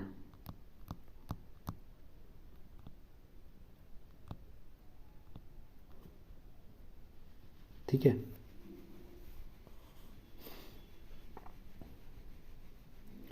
तो ये लेकिन 5 जो है मिनट तो नहीं है, सेकंड है। ठीक है, अच्छा छोड़िए इसको, इसमें अगर आप फंस रहे हैं तो इसको और एक उपाय है, उसको क्या करेंगे? 11/2 मिनट माइनस 30 गुना घंटा। ठीक है, ऐसे भी कर सकते हैं। तो 11/2 लिखते हैं और मिनट के लिए कितना है? 5। ठीक है, माइनस 30 गुना घंटा मेरा कितना है? 4। ये हो गया 11/5, यानी 11/55/2 माइनस 7 12 120। तो 55/2 में 120 का अंतर कितना हो जाएगा? 92.5। Option number B right answer हो जाएगा। नेक्स्ट आते हैं निम्नलिखित में से कौन सा संबंध जो है सही ढंग से दर्शा रहा है? किसका? पर्वत, शहर और कागज का। देखिए पर्वत, शहर और कागज।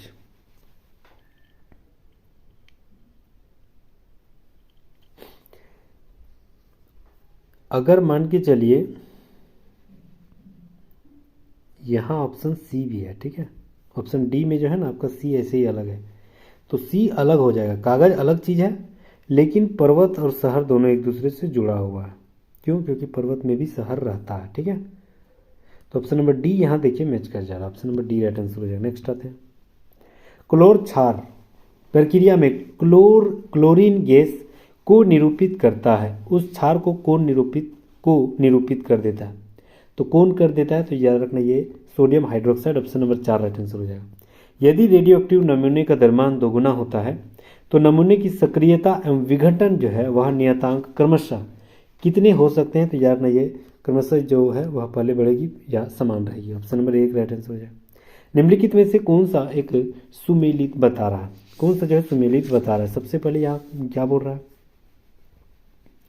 बोल रहा है कि रेसर पाइन को जो है ट्राइनक्यूलाइजर कहा जाता है। ये सही है, इससे मैच कर रहा है। कोकीन जो है आपका कैकोड ऑपिएट नार्कोटिक नहीं, इससे मतलब नहीं है। पहला ही सही है, पहला ही तो सही है। ऑप्शन नंबर 1 राइट आंसर हो जाएगा। अगला सवाल पादप रोगों में सबसे अधिक उत्तरदायी कारक कौन है? तो यह रखना है फफूंदी। लैंगिक संबंधों पर प्रेषित रोग एवं उनके रोग कारक पर सुमेलित जोड़ना है। तो याद रखना ये जो है आपका सिफिलिस तो जो है वह ट्रिपनेमा पैलिडम के द्वारा होती है। ऑप्शन नंबर 1 सही है। नेक्स्ट आते हैं एक आयताकार बगीचे का परिमाप जो है 48 है, इसका परिमाप दे दिया है 48। ठीक है, यदि लंबाई चौड़ाई से 6 मीटर अधिक है तो इसका परिमाप क्या होती है, 2 इंटू लंबाई प्लस चौड़ाई, 2 इंटू लंबाई प्लस चौड़ाई इज इक्वल टू दे दिया 48। अगर मान के चलिए हम लोग लंबाई को मानते हैं, अगर चौड़ाई छोटा होता है तो चौड़ाई को मान लेते हैं हम लोग x, तो लंबाई कितना हो जाएगा, लंबाई मेरा हो जाएगा x प्लस 6, क्योंकि ये जो बोल रहा है लंबाई ना दोनों एक चौड़ाई से 6 ज़्यादा है, दोनों का अंतर 6 अधिक है। ठीक है, वही बोल रहा है। तो ये b की जगह हम इसके जगह लंबाई की जगह x प्लस 6 रखेंगे और चौड़ाई की जगह क्या रखेंगे, तो x प्लस x ही रखेंगे x, और दोनों को जोड़ देंगे 2x प्लस 6 हो जाएगा, 2x प्लस 6 हो जाएगा। और ये दोनों को 2 से गुना, अच्छा 2 को इससे काट ही देते तो बराबर 24 हो गया, 6 उधर जाएगा तो माइनस हो जाएगा तो 18 हो जाएगा, फिर 2 से 18 बटे 2 कट जाएगा तो यार ना 9 हो जाएगा। ठीक है, अब बोल रहा है x बराबर 9 निकला, बोल रहा है बगीचे का क्षेत्रफल ज्ञात करना है। x बराबर अगर 9 निकला, यानी इसको माने थे x, इसको माने थे x प्लस 6, ये अगर 9 है तो ये मेरा 9 6 15 हो जाएगा ना, बस इसका क्षेत्रफल मतलब दोनों को गुना कर दो, तो 15 9 135, option number B right answer हो जाएगा। नेक्स्ट आते हैं, कौन सा भिन्न जो है सबसे बड़ा। देखिए एक चीज़ हम बता रहे हैं, जो नीचे जो दिया गया ना हर होती है, अगर हर संख्या छोटा छोटा रहेगा तो हमेशा सबको जो है एलसीएम ले लेना और एलसीएम से बनाना, लेकिन अगर बड़ा बड़ा रहेगा तब क्या करेंगे, तो बड़ा बड़ा रहने से हमको सबसे अच्छा है कि उसको भाग भी दे सकते हैं या तो अंतर से हम लोग निकाल सकते हैं। ठीक है, तो सबसे बड़ा भिन्न कौन हो जाएगा, सबसे बड़ा भिन्न तो भाग देते हैं, 2/3 को भाग देंगे तो ऊपर में 20 हो गया, तो 20 अगर हम काटेंगे तो लगभग 0.667 हो जाएगा, 3 चौक 18, 3 चौक 18, 3 7 21, एगो बंदी कर देते हैं। फिर 6/53 को भाग देते हैं, ऊपर में 60 हो गया यानी पॉइंट। ठीक है, तो 53 एकम 53, फिर 53 एकम लगभग 11 आ जाएगा, एक बस 2 डिजिट बहुत है। उसके बाद 79/90 हो गया, यानी फिर यहाँ 0 बैठेंगे तो याद रखना ये पॉइंट हो जाएगा। ठीक है, और लगभग 79 से हम लोग कितना काटना पड़ेगा, तो लगभग 8 बार में। ठीक है, इतना आएगा। उसके बाद फिर 33/44 दे दिया, तो ऊपर में एगो 0 बैठेंगे तो 330, 44 से काटेंगे तो लगभग 0.75 हो जाएगा। अब देखिए बड़ा सबसे कौन है, तो यही वाला बड़ा है ना, 79/90, option number C right answer हो जाएगा। नेक्स्ट आते हैं, 19 का पावर 200 है, 200 का पावर। देखिए अगर मान के चलिए पावर 200 है तो उसको 4 से भाग देते हैं तो पूरा पूरी कट जाएगा ना, 4 5 20 50 बार में। जब पूरा पूरी कट जा रहा है तो ये कितना है 19, कितना भाग देने बोल रहा है 20 से, तो 20 से विभाजित करेंगे तो मेरा कितना पर में एक यहाँ डिफरेंस कितना है 1 का, तो वही आपका शेषफल बच जाएगा। ऑप्शन नंबर 1 राइट आंसर हो जाएगा। नेक्स्ट आते हैं, x + 1/x = 2, तो x का पावर इतना है, x का पावर इतना है, इतना मान ज्ञात करना है। देखिए यहाँ सवाल जो है ना बहुत ही ईजी है, अगर आप खाली कॉन्सेप्ट समझ गए तो ईजी है, नहीं तो बच्चा यहाँ हल करने में लग जाएगा, 4-5 मिनट बच जाएगा और इधर का उधर कुछ नहीं, लास्ट में बनेगा नहीं, छोड़ देगा, फालतू टाइम का वेस्ट हो जाएगा। तो हम लोग दिमाग स्मार्ट वर्क क्या करेंगे, x को 1 मान लेते हैं, अगर 2 रहेगा तब x को 1 मान लेते हैं तो x भी यहाँ 1 हो जाएगा, तो 1 और 1/1, ये वाला 1 ये वाला 1 कटिए जाएगा ना, तो सिर्फ 1 ही बचेगा, तो 1 और 1 2 हो जाएगा, तो बीच में तो बिल्कुल दोनों को जोड़ने के बाद 2 ही हो जाएगा। यानी x के बराबर यहाँ भी 1 हुआ तो x का पावर यहाँ भी 1 हो जाएगा, x का पावर यहाँ भी 1 हुआ तो x का पावर यहाँ भी 1 हो जाएगा, तो यहाँ भी तो जोड़ेंगे तो 1 ही हो जाएगा ना, 1 और 1 2, option number D right answer रहेगा 2। नेक्स्ट आते हैं, 4800 मीटर की एक वृत्ताकार दौड़ पर ए और बी एक ही बिंदु से 36 किलोमीटर प्रति घंटा और 54 किलोमीटर प्रति घंटा की दौड़ कर रही है। यदि वे विपरीत दिशा की ओर दौड़ रहे तो वे ट्रैक पर पहली बार कब मिलेंगे। तो क्या होती है, अगर मान के चलिए विपरीत में जा रही है तो विपरीत में जाने के लिए दूरी बट्टे चाल समय निकालना है ना, तो दूरी यानी 4800 टोटल हो गया, बट्टे चाल क्या हो जाएगा, जुड़ जाएगा। हमेशा याद रखना विपरीत में हमेशा याद रखना है कि चाल जो है वो आपका जुड़ जाएगा। तो 54 और 36 लगभग 90 हो जाएगा, तो 90 किलोमीटर प्रति घंटा है। इसको छोटा करेंगे तो 5/18, ऊपर 18 ले जाते हैं, तो 18 5 90 हो गया, ये 5 बार में, ठीक है। और ये कटेगा आपका 5 का पहाड़ा, 5 9 45, 3 30, 5 6 30, अरे वो 0।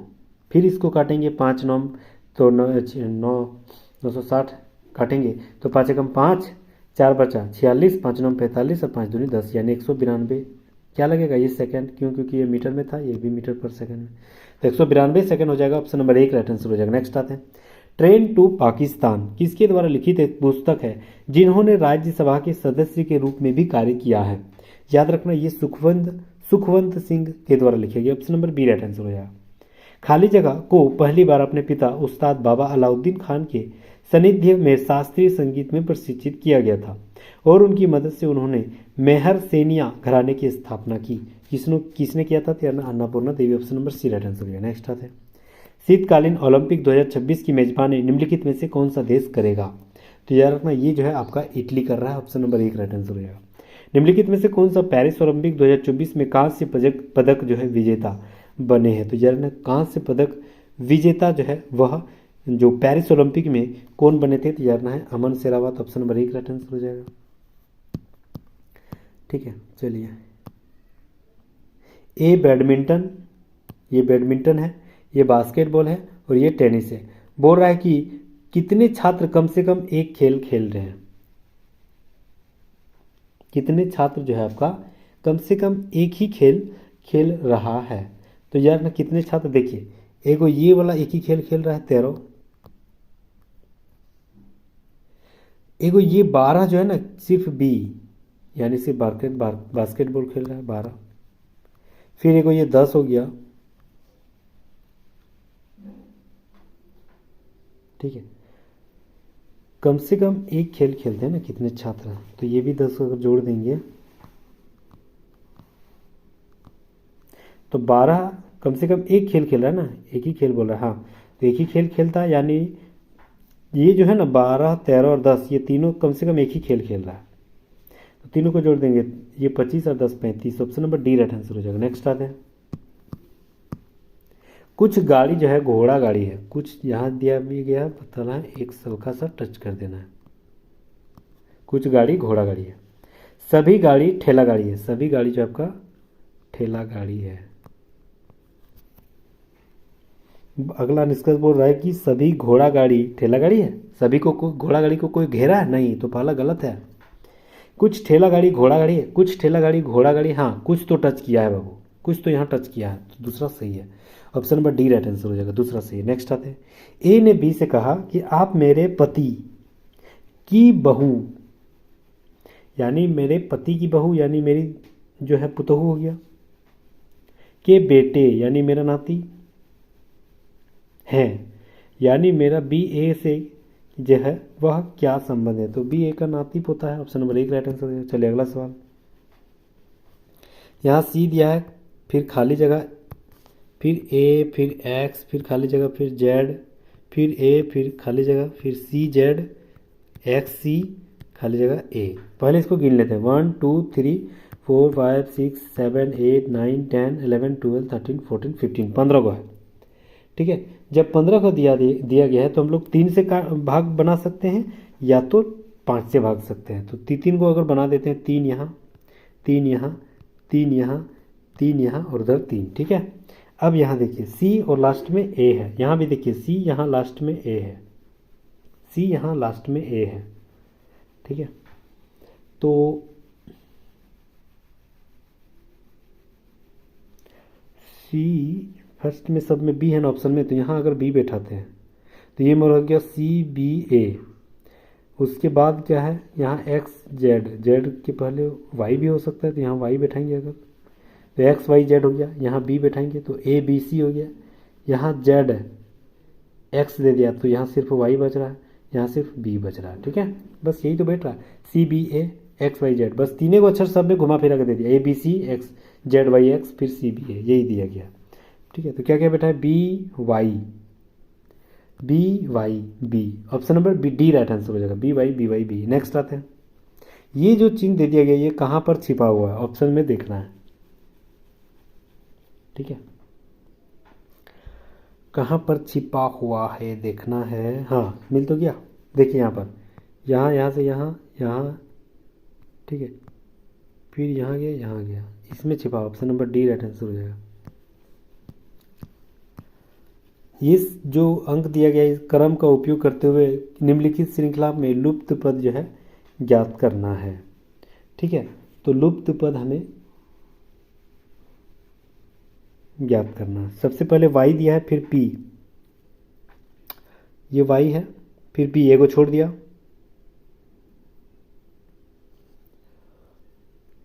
पी के बाद ओ दे दिया, तो ओ अगर लिख सकते हैं, उसके बाद फिर ए को छोड़ दिया तो फिर 15 हो गया।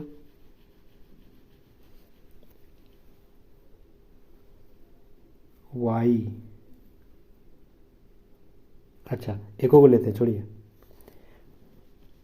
5 के बाद यहाँ एल है, यहाँ 5 के बाद कितना नंबर, 3 जुड़ रहा है, तो वाई में हम लोग 3 जोड़ेंगे, वाई 9 पी ओ, यानी फर्स्ट में ओ होगा, फिर ओ में 3 जोड़े तो 5, हाँ बिल्कुल आ रहा है। पी में भी हम लोग 3 3 जोड़ते हैं, पी यहाँ है, इसमें 3 जोड़ेंगे तो आई हो जाएगा, आई। उसके बाद आई में 3 जोड़ेंगे तो एस हो जाएगा, हाँ एस तो है, एस में 3 जोड़ेंगे तो डी आ जाएगा, लास्ट में डी भी है, तो I O, option number B right answer हो जाएगा। नेक्स्ट आते हैं, ओ आई हो जाएगा। डीएनए के संश्लेषण को क्या कहा जाता है? बहुत शानदार सवाल। तो यार ना डीएनए के जो संश्लेषण है उसे कहा जाता है द्विगुणन, option number B right answer. कठोर साबुन क्या है? तो यार ना कठोर साबुन जो है उच्च वसीय अम्लों का सोडियम लवण होती है, option number B right answer हो जाएगा। नेक्स्ट आते हैं, 60 के आवर्धन वाले प्रतिबिंब -60 के आवर्धन वाले प्रतिबिंब प्राप्त करने के लिए एक वस्तु को प्रोजेक्टर से 10 सेंटीमीटर की दूरी पर रखा जाता है। प्रोजेक्टेड प्रतिबिंब जो है वह प्राप्त करने के लिए स्क्रीन को कितनी दूरी पर रखा जाना चाहिए? ठीक है, देखिए आवर्धन क्षमता m बराबर क्या होती है? तो यह रखना v/u। आवर्धन मेरा दे दिया है -60, ठीक है, भी हमें नहीं दिया है लेकिन 10 सेंटीमीटर की दूरी पर रख रहा है, यानी u बराबर दे दिया है 10,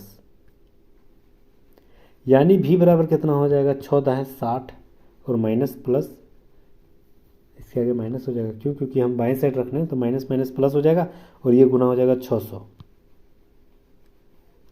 तो ये क्या है? सेंटीमीटर। पूछ क्या रहा है? ऑप्शन में सब में मीटर है, मतलब 6.0, अगर 100 से भाग देंगे तो ये 2 जीरो कट जाएगा ना, 6 metre, option number 1 right answer हो जाएगा। नेक्स्ट हम लोग आते हैं, निम्न स्थितियों में प्रेरित विभवांतर के परिमाण और दिशाओं पर विचार करना है। तो सबसे पहले बोल रहा है कि किसी चुंबक की उत्तरी ध्रुव को एक स्थिर कुंडली की ओर रखकर 1 सेंटीमीटर की चाल से गतिमान होने पर क्या हो रही है? जब चुंबक दक्षिणी ध्रुव को स्थिर कुंडली पर रख कर उसे 1 से मीटर प्रति सेकंड की चाल से गतिमान होने पर क्या हो रही है? तो प्रेरित विभवांतर के परिमाण जो है वह अलग ही होगा और उपरोक्त स्थितियों में यह चिन्ह उल्टा ही होगा। ऑप्शन नंबर 1 राइट आंसर होगा। यहाँ हो जाएगा भिन्न, भिन्न नहीं, समान होगा ना, समान और विपरीत, option number C right answer हो जाएगा। नेक्स्ट आते हैं, जब प्रकाश एक माध्यम से दूसरे माध्यम में प्रवेश करती है तो क्या होती है? तो यह रखना है आपतन किरण, अपवर्तित आपतन बिंदु, अभिलंब, परावर्तित किरण, सब जो है एक ही तल में रहता है, ऑप्शन नंबर डी सही है। नेक्स्ट आते हैं, कौन सा जो 8 से विभाज्य है? देखिए 8 से विभाज्य यानी अंतिम 3 अक्षर जो है विभाजित होना चाहिए 8 से, तो टोटल संख्या विभाजित हो जाएगा। तो अंतिम 3 संख्या हम लोग विभाजित करते हैं, ये 344 कटेगा 8 से, देखते हैं। तो 8 तिया 8 चौक 32 और 2 बचिए 8 तिया 24, तो ये वाला कट जा रहा है, ठीक है। और यहाँ पूछ रहा है कौन विभाजित नहीं है, फिर यहाँ 3 काटते हैं 608, तो 8 7 56 और 48 848, ये भी कट जा रहा है। फिर यहाँ काटते लास्ट में 7 है ना, ये वाला खाली नहीं कटेगा, लास्ट 7 में कहाँ कट रहा है? 7 तो नहीं कटेगा ना आपके पढ़ा में, तो option number C right answer हो जाएगा, नहीं कट रहा है। नेक्स्ट आते हैं, A X plus A X Y plus 1 Y is equal to 4x plus A Y is equal to A square के लिए निम्नलिखित में से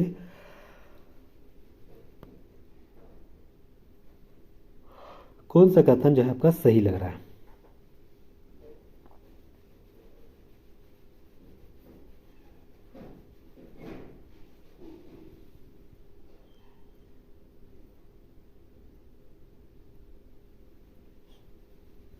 देखिए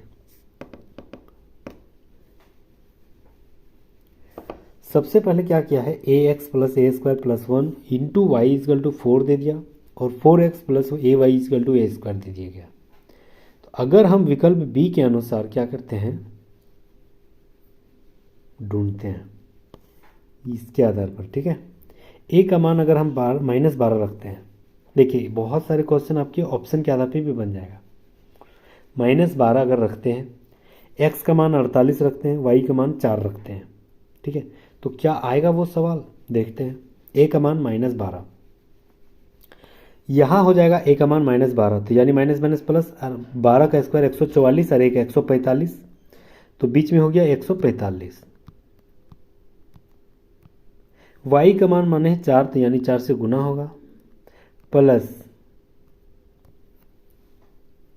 ठीक है, प्लस हो गया आपका ये ए एक्स, यानी ए का मान दिया है -12, एक्स का मान 48, तो 12 गुना 48 यानी 576। एगो का माइनस है तो -576, इसको गुना करेंगे तो 4 5 20, 2 4 4 16 17 18, 4 कम 4 1 5 580 प्लस 576 इधर है माइनस, तो माइनस प्लस माइनस हो जाएगा। 76 में 80 में 76 घटेगा तो सिर्फ 4 बचेगा ना, 4 तो सही है, तो ऑप्शन नंबर सही जा रहा है, option number B right answer होगा। नेक्स्ट आते हैं, एक कॉलेज में लड़कों और लड़कियों का अनुपात 5:6 है।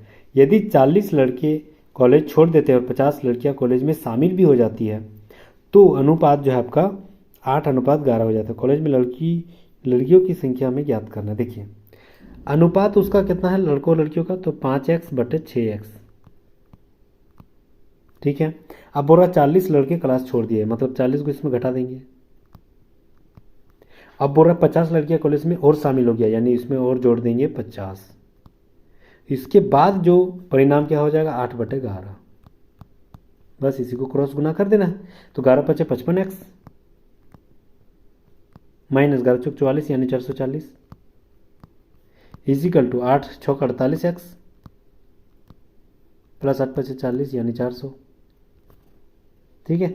ये 55x और इधर 48x, इधर 48, इधर 48 को ही इधर ले आते हैं क्योंकि वो छोटा है, तो कितना हो जाएगा 7x बराबर, ये -440 को उधर ले जाएंगे तो +440 यानी 840 हो जाएगा, ठीक है। तो 7x बराबर 840, x बराबर कितना हो जाएगा, तो x इसको काटेंगे, 12 7 84 होती है, यानी x बराबर कितना हो गया 120, ठीक है। अब बोल रहा है कि लड़कों में कॉलेज में लड़कों की अनुपात क्या है, संख्या क्या है, तो लड़का कौन था, तो लड़का था आपका 5x, यही था ना, लड़कों और लड़कियों का अनुपात 5x, हाँ यही तो था। तो x = 12, तो 12 × 5 = 60 यानी 600 हो रहा है। अच्छा लड़कियों की संख्या यहाँ ज्ञात करने बोला ना, तो लड़कियों की संख्या यानी 6x माने, तो 6 और x के जगह 120 निकाले तो 12 × 72 यानी 720, ऑप्शन नंबर 1 राइट आंसर हो जाएगा। नेक्स्ट आते हैं, दूध और पानी जो है उसका मिश्रण 32 लीटर मिश्रण है। इस मिश्रण में दूध और पानी का अनुपात जो आपका 3:5 है, 5:3 है, यानी 32 को 5:3 में तोड़ेंगे तो 5 में अनुपात, पहले दूध को तोड़ते हैं तो टोटल हो जाएगा 5 और नीचे होगा टोटल हो जाएगा आपका 8 और टोटल हो जाएगा आपका 32, यानी 8 × 4 = 32, 4 × 5 = 20, यानी 20 लीटर क्या हो गया, ये हो गया मेरा मिल्क। तो बचेगा सिर्फ 12 लीटर, ये मेरा क्या हो गया वाटर, ठीक है। इस मिश्रण में कितने लीटर और पानी मिलाया जाए, मतलब इसमें मिलाएंगे वाटर में, तो पहले लिखेंगे 20 लीटर बट ये हो गया 12 लीटर, इसमें कितना पानी और मिलाएंगे कि हो जाएगा मेरा 50% पानी, यानी 50% पानी तो 50% दूध हो जाएगा, 50% पानी यानी 50% पानी, तो दोनों बराबर हो जाएगा यानी 1 हो जाएगा। यानी इधर अगर क्रॉस गुना करेंगे तो मेरा 12 + x बराबर क्या हो जाएगा 20, तो x बराबर क्या हो जाएगा 8, ऑप्शन नंबर सी देखिए 8 जबरदस्त राइट आंसर हो जाएगा। नेक्स्ट आते हैं, अमन के पास निश्चित संख्या में 20 रुपये और 10 रुपये मूल्य वर्ग के नोट है जिनकी संख्या जो है वह 390 दिया गया है। यदि प्रत्येक प्रकार के नोटों की संख्या परस्पर बदल दी जाए तो नई जो राशि है पहले की तुलना में 90 रुपये कम हो जाती है। तो 20 रुपये जो मूल वर्ग के नोटों की संख्या में ज्ञात करना है, यही सवाल किया है। देखिए सबसे पहले बोल रहा है कि 20 रुपये की नोट यानी 20x, उसके बाद 10 रुपये की नोट यानी 10y, कितना है नहीं पता है ना, नोटों की संख्या, दोनों को जोड़ेंगे तो 390 रुपया। अब यदि दोनों को पलट दिया जाए, यानी यहां कर देंगे 20y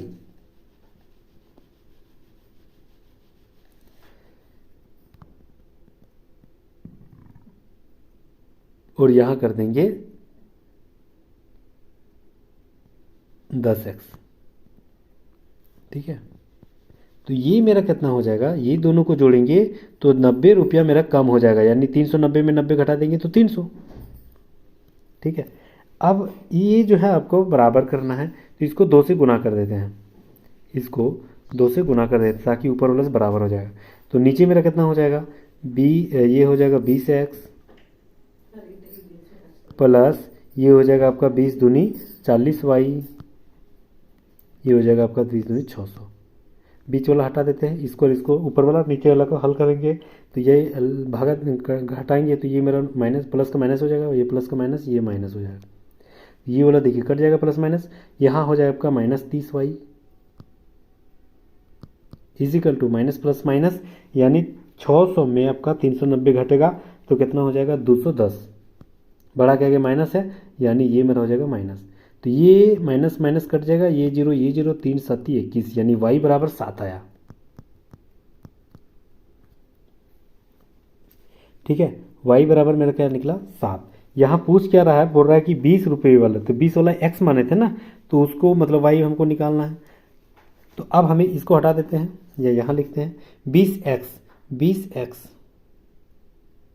फर्स्ट वाला देखते हैं 20x प्लस 10y, y की जगह 7 आया तो 7 है 70, उधर चल जाएगा 70 यानी 320 हो जाएगा, तो बराबर हो जाएगा आपका 320, 390 था ना, 70 उधर घट गया 320, ये 10 x बराबर क्या हो जाएगा 320 बटे 20, तो ये 10 ये हो गया आपका 16 बार में कट जाएगा, तो option number C right answer हो जाएगा, ठीक है। नेक्स्ट हम लोग आते हैं, ए और बी के अंकों का अनुपात 3:4 है, बी और सी के अंकों का अनुपात 4:1 है, सी और अंकों के बीच का अंतर, अच्छा चलिए तो जिग जैग वाला हम लोग निकालते हैं, ए बी सी, ए और बी का अनुपात 3:4 है, बी और सी का अनुपात 4:5 है, दोनों को काटेंगे तो ये 4 तिया 12 हो गया, ये गुना करेंगे 4 4 16 हो गया, ये गुना करेंगे तो 4 5 20 हो गया, इसको काटेंगे तो ये हो गया आपका 4 से कट रहा है तो 4 तिया 12, 4 4 16, 4 5 20, यानी 3 4 5 के रेशियो में मेरा निकल गया ए बी सी का मान, ठीक है, यहाँ तक समझ गए। अब बोल रहा है सी का मान जो है ना, ए के अंतर जो है 30 है, सी का ए से, यानी यहाँ कितना अंतर है 2, यानी 2x बराबर इसका अंतर है 30, तो बोल रहा है कि बी जो है वह कितना अंक हो जाएगा, तो x बराबर यहाँ कितना निकला 15, तो 15 को 20 से गुना करते हैं 15 चौक 60, option number C right answer हो जाएगा। नेक्स्ट हम लोग आते हैं 2025 के हैंडलेट पासपोर्ट सूचकांक में भारत की रैंकिंग क्या थी, तो 2025 में जो हैंडलेट पासपोर्ट की सूचकांक थी वो 85 नंबर पर भारत की थी, option number C right answer हो जाएगा। सबसे मजबूत था जापान, सबसे कमजोर कौन था अफगानिस्तान, याद रखना। नेक्स्ट आते हैं, वर्तमान में संघ लोक सेवा आयोग यूपीएससी के अध्यक्ष कौन है, तो याद रखना यूपीएससी के जो अध्यक्ष हैं वह है Preeti Sudan, option number 1 right answer हो जाएगा। बहुत शानदार सवाल, करंट अफेयर एकदम 2025 का बता रहा है। कौन सा राज्य समान नागरिक संहिता यानी यूसीसी लागू करने वाला पहला राज्य बन गया, तो याद रखना है Uttarakhand, option number C right answer हो जाएगा।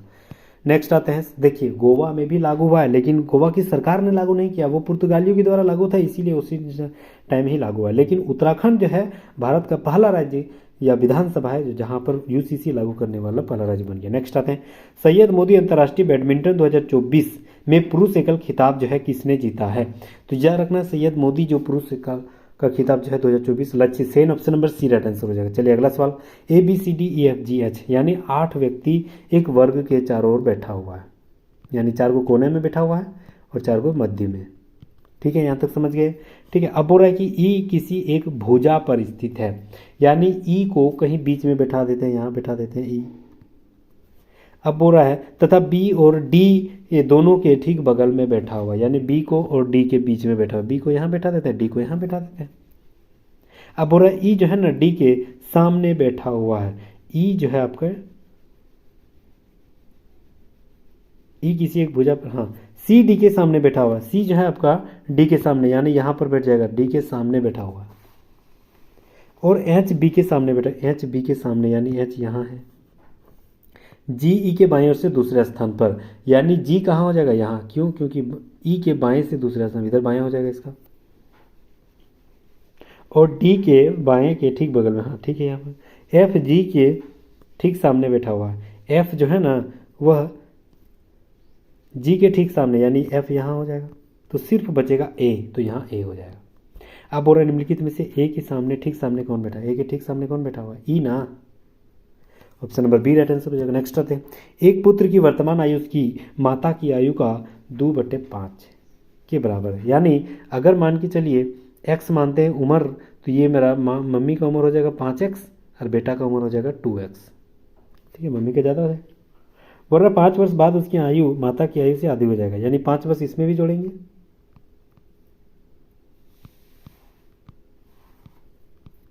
और 5 वर्ष इसमें भी जोड़ेंगे बेटा वाला में।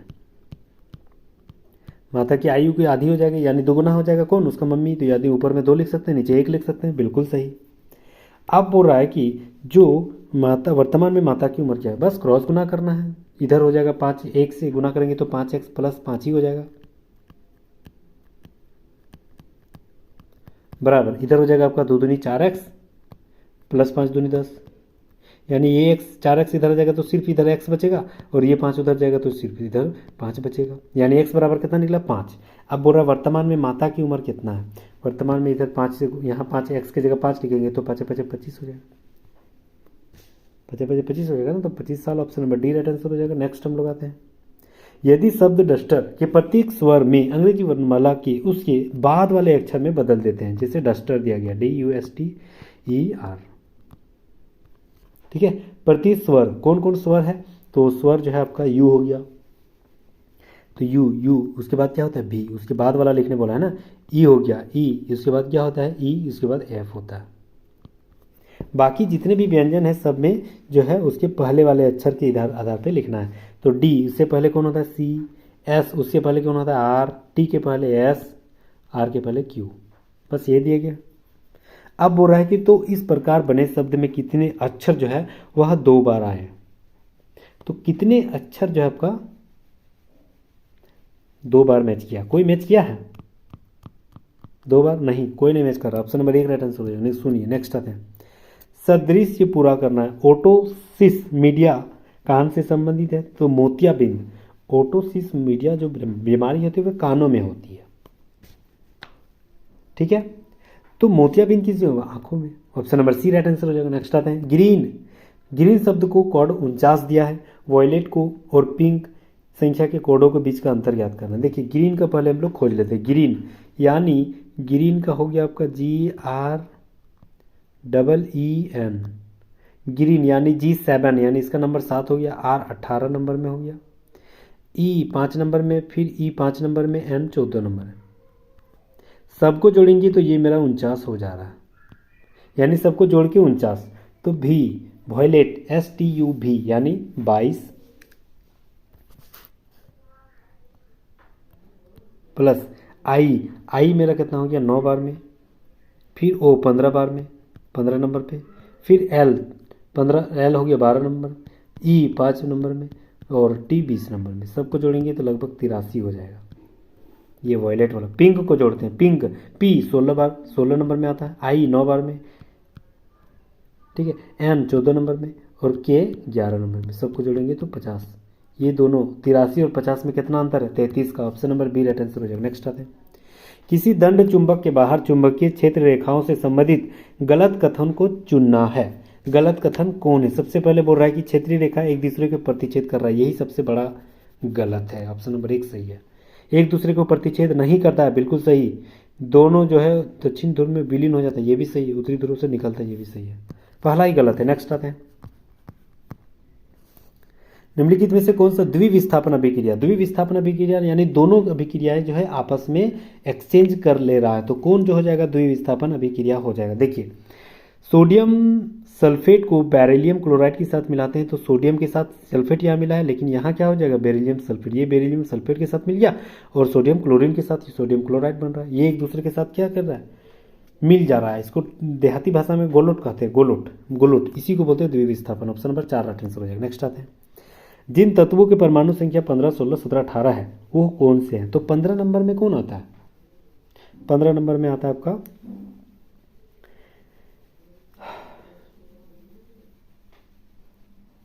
15 नंबर में आता है फॉस्फोरस, 16 में sulphur, phosphorus sulphur chlorine, 18 number में argon, PSCl phosphorus sulphur chlorine argon. Option number B right answer होगा। नेक्स्ट आते हैं, मानव मस्तिष्क के निम्नलिखित में से किस भाग में श्वास को नियंत्रित करने का केंद्र स्थित है? श्वास को नियंत्रित करने का केंद्र स्थित कहाँ स्थित है? याद रखना मेंडुला ऑब्लंगेटा में। ऑप्शन नंबर एक राइट आंसर हो जाएगा। बंदूक के 12 ग्राम द्रव्यमान की गोली दागी जाती है, गोली को बैरल से बाहर निकालने में 0.006 सेकंड लगता है, तो वेग जो है 300 मीटर पर सेकंड है, तो बंदूक द्वारा बुलेट की गई जो आरोपित बल है वह कितना हो जाएगा? ठीक है,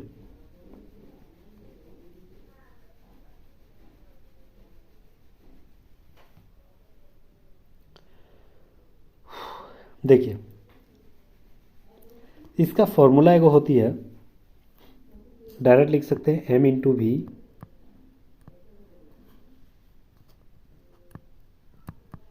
बाई टी। ठीक है, तो m मेरा जो पावर दिया गया है वह मतलब द्रव्यमान जो दिया गया है वह कितना है 12 ग्राम, और हमेशा ये जो ग्राम दिया ना इसको किलोग्राम में लिखना है, याद रखना हमेशा किलोग्राम में ये लिखाएगा। मतलब ये मेरा हो गया 12/किलोग्राम, मतलब 1000 से भाग देंगे तो 1000 नीचे। भी वेग कितना दे दिया है मेरा 300, तो 300 ऊपर में लिखेंगे। नीचे टाइम सेकंड कितना दे दिया गया, हमेशा सेकंड में ही होती है 0.006, यही दिया है। पॉइंट के बाद यहाँ 3 को अक्षर है, यानी इस पॉइंट को हटाएंगे तो ऊपर में 1000, 3 को जीरो बढ़ जाएगा। 1000 कट गया, ये सारे जीरो कट गया, सिर्फ नीचे 6 बचा हुआ है। 6 को इसको काटेंगे तो 2 बार में, तो 3 दूनी 6 और 2 को 0, यानी 600 न्यूटन हो जाएगा राइट आंसर। ऑप्शन नंबर 1 बिल्कुल राइट आंसर। ठीक है, फॉर्मूला खाली याद रखना। चलिए 100 सवाल खत्म हो गया है, ये सवाल आपका रहा आंसर की। उम्मीद कर रहा हूँ बहुत ही ईजी वे में, बहुत ही सरल और बहुत ही शानदार तरीके से हम लोग कंटेंट मटेरियल जो है तैयार किए, वो आपको समझ में भी आया होगा। तो प्लीज़ यहाँ तक बने रहने के लिए बहुत बहुत शुक्रिया, धन्यवाद। खैर मकदम, अगर आप नए हैं तो please subscribe and bell icon को जरूर दबा दीजिएगा, ये बातों को जरूर तवज्जो जरूर दीजिएगा। ठीक है, railway group D set practice के लिए, और उसके बाद NTPC की अगर आप तैयारी कर रहे हैं, ठीक है, उसके बाद रेलवे की किसी भी तैयारी कर रहे हैं, तो वहाँ आपको सेट प्रैक्टिस के रूप में तो जरूरत पड़ती है। कहीं हिचकिचा रहे हैं तो आप मेरे वीडियो देखिए, जरूर फॉलो कीजिए, सब्सक्राइब जरूर कर लीजिएगा। बहुत सारे ज़बरदस्त एक्सप्लेनेशन के साथ ऐसे ही बहुत ही इजी वे में बताने वाले हैं। और ये सारे इसका जो है इस बुक का 30 सेट प्रैक्टिस है, वो सारे सवाल आपके सारे सेट खत्म करने वाले हैं। ठीक है, और ये मेरा आज का तीसरा लेक्चर था, सोचे अभी 26 को लेक्चर बाकी है, तो प्लीज़ सब्सक्राइब जरूर कर लीजिएगा। ठीक है, तो thank you so much guys, फिर मिलते हैं नेक्स्ट वीडियो में। ये सारे PDF आपको अगर चाहिए तो डिस्क्रिप्शन में लिंक दिया गया टेलीग्राम का, वहाँ पर जरूर फॉलो कीजिएगा, वहाँ आपको प्रोवाइड कर दी जाएगी। ठीक है, चलिए थैंक यू, फिर मिलता है नेक्स्ट वीडियो में, तब तक जय हिंद, थैंक यू अगैन।